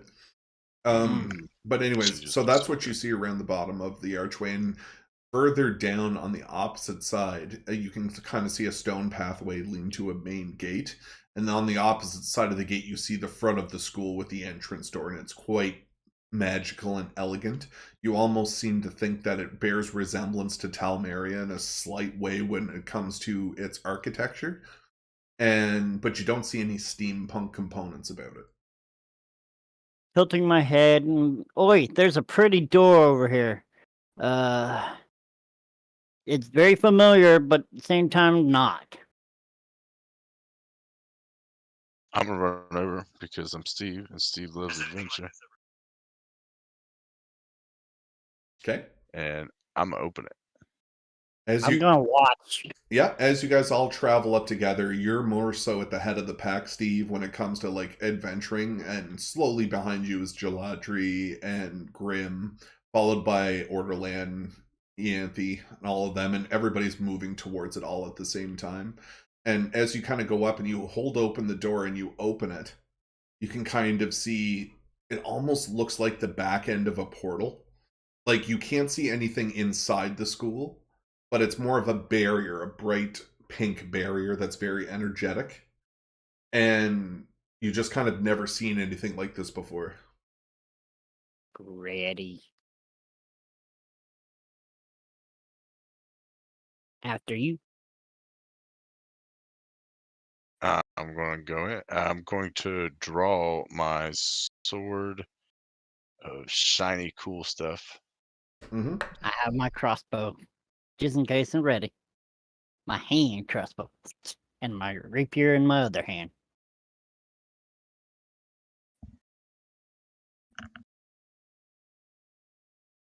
And then I follow after him. Right on. So so Steve, as you go ahead and you put your hand up against the mural that is within the door hinges, it's kind of like almost like the ooze you would see at the end of Ghostbusters 2. That cover, yeah, kind of like that, but it's an energy field, not a slime. And as you push your hand through it, you feel that it gives way and you step through. Grim, you see him kind of like as if he would walk slowly into the top source of water and disappear beneath it. And everybody starts heading in with I you. gently poke the thing first with my sword and pull it back out, making sure it doesn't melt. Like, and then I would go. Nice. All right, so as you guys all enter in, you notice that you're inside of a small room that seems to have a lot of debris and hit. You take a look God, left and there. right, and it looks like there's very little light in here, but you do notice that there are some put out torches along the walls. I And do have dark vision. there you go. So you notice it to be kind of like a room with several hallways that disappear within sight. Like you don't see exactly where they go, but you know there's multiple paths. And everybody starts standing in the middle, and he says, one of the elderly man comes up to the group and says, "Well, this is where we part ways. Best of luck. If we spot anything, we'll try to get a hold of you. From what I hear, this place is absolutely massive." Don't get yourself killed. You know me, I got him, and he all hears, "Ha ha ha, I like to play fetch." I go to say something, but then I close my mouth. So you kind of see them disappear down the left-hand path. So right now you guys are at a little bit of a camp zone, so I think what we're going to do is stop there. I know that was kind of like a short little session, but that's as far as I've gotten written-wise. No problem. And it was a good little entry phase into it. I really enjoy it so far. But yeah, thanks for fucking coming, man. I know I've been struggling to get you into one. And Can I roll my attacks real quick to see what it would have been if I rolled one? You mean like just throw a creature out kind of deal? See No, what happens? I know you. Critical is double the thing. How do you activate critical, or is that natural? It automatically It just happens when you happens. attack a creature. Oh, all right. Yeah, you would've So, been putting in I fucking hit work. that button. That would have been my sneak attack, Yep. and then I would have hit this for that, and then for critical, it would have been another D8. Yep. And another D6. It would Yep. double both It dice. doubles everything that hits. Oh, damn. So, how much damage would I have done just in one first attack? We'll just say It's only one time. It's only one time use. Well, that's attack only- Steve. Steve's right next to you. Attack him. Right. See what happens. So I click Steve. Nope, you click on your actions. All right, click on my actions. Click on what you're going to attack me with. Okay. Plus whatever the +7s. All right. So I would Take that roll. dice. All right. And you just drop it on my character. Oh, I drop it on your character. Yep. So.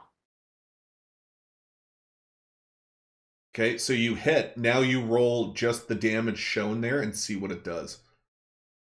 We're in round 1, so... Numbers, yeah. Okay, so it's a D8 plus that. So it should have been, if it was a hit, it should have been 2 D8s. Because it counts as a critical when hit on the first round. Yeah, but but this is, I don't know exactly if this is round 1. I think it is. No, it's round 4. So I would have to put it at round 0, and I'll get you to attack him again. All right. Okay, so roll your initiative first. All right. Initiative would have been Where's my damn initiative? On the front of your page, in between your AC and your speed. Okay, there you go. So now you're in the combat tracker. Okay, so now go ahead and try to attack. Bam, round 1. Okay, so now we go back to the fight. Let's say it hits. Okay. And just drop it on him. Nope. Well, you would have to. I had to drop this on him first. You have to do the attack on him first. Bam. There it is. So that's a hit. So now roll just your damage and see what it does. On him? Yes. Okay, so there's the D8. Still didn't trigger. So 6 plus 1. Yeah. Mega bottle. Plus 1, 6 to Steve. Right. So that was Yes, just so the yes. D6. Yeah. Okay, so you would have to click on. So now what I want you to do is roll damage on him again, but hit, or roll an attack on him, but hit advantage this time and see what happens. Yeah, advantage first. Yeah, and then roll to hit him. And just keep trying to hit him until you succeed. There you go. So here's a critical. So go ahead and roll your damage now. on top of him. Well, it's a critical because I so did it roll. only did 2 things. Okay, so even with advantage, it still didn't give you the dice. So we'll have to go to your actions page. Okay. I'm in Steve. What's up? Go to actions. Okay. And then you have to click on sneak attack. Okay. And then make sure you have advantage. Okay. And now roll to hit him again.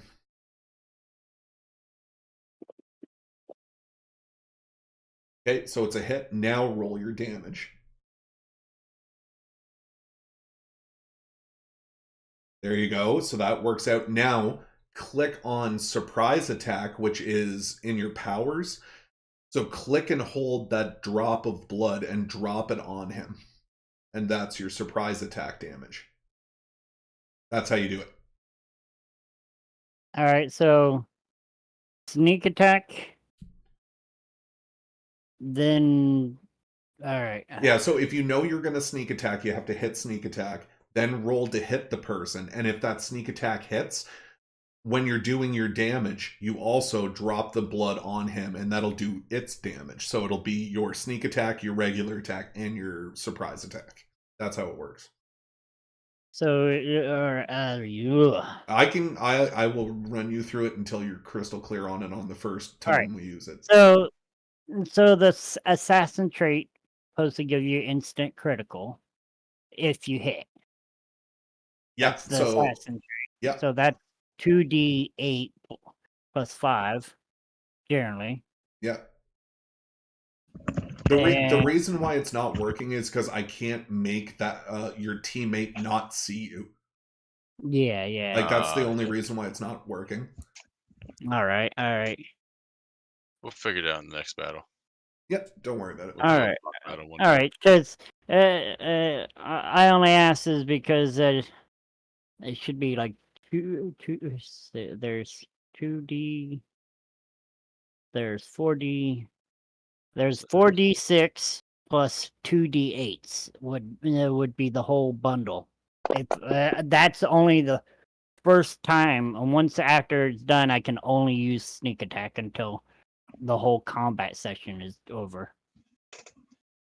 There you go. So it's a very complicated character, but I'm sure once we do it 2 or 3 times, it'll be easy. Yeah, I mean, it's not really hard to think about it, because if the best answer is imagine like the pirate kind of thing. It's just a game The mechanic. pirate captain has that one blunderbuss. It's a game changer, but once it's done, he's down to his sword and whatever projectiles he has. Yeah, exactly.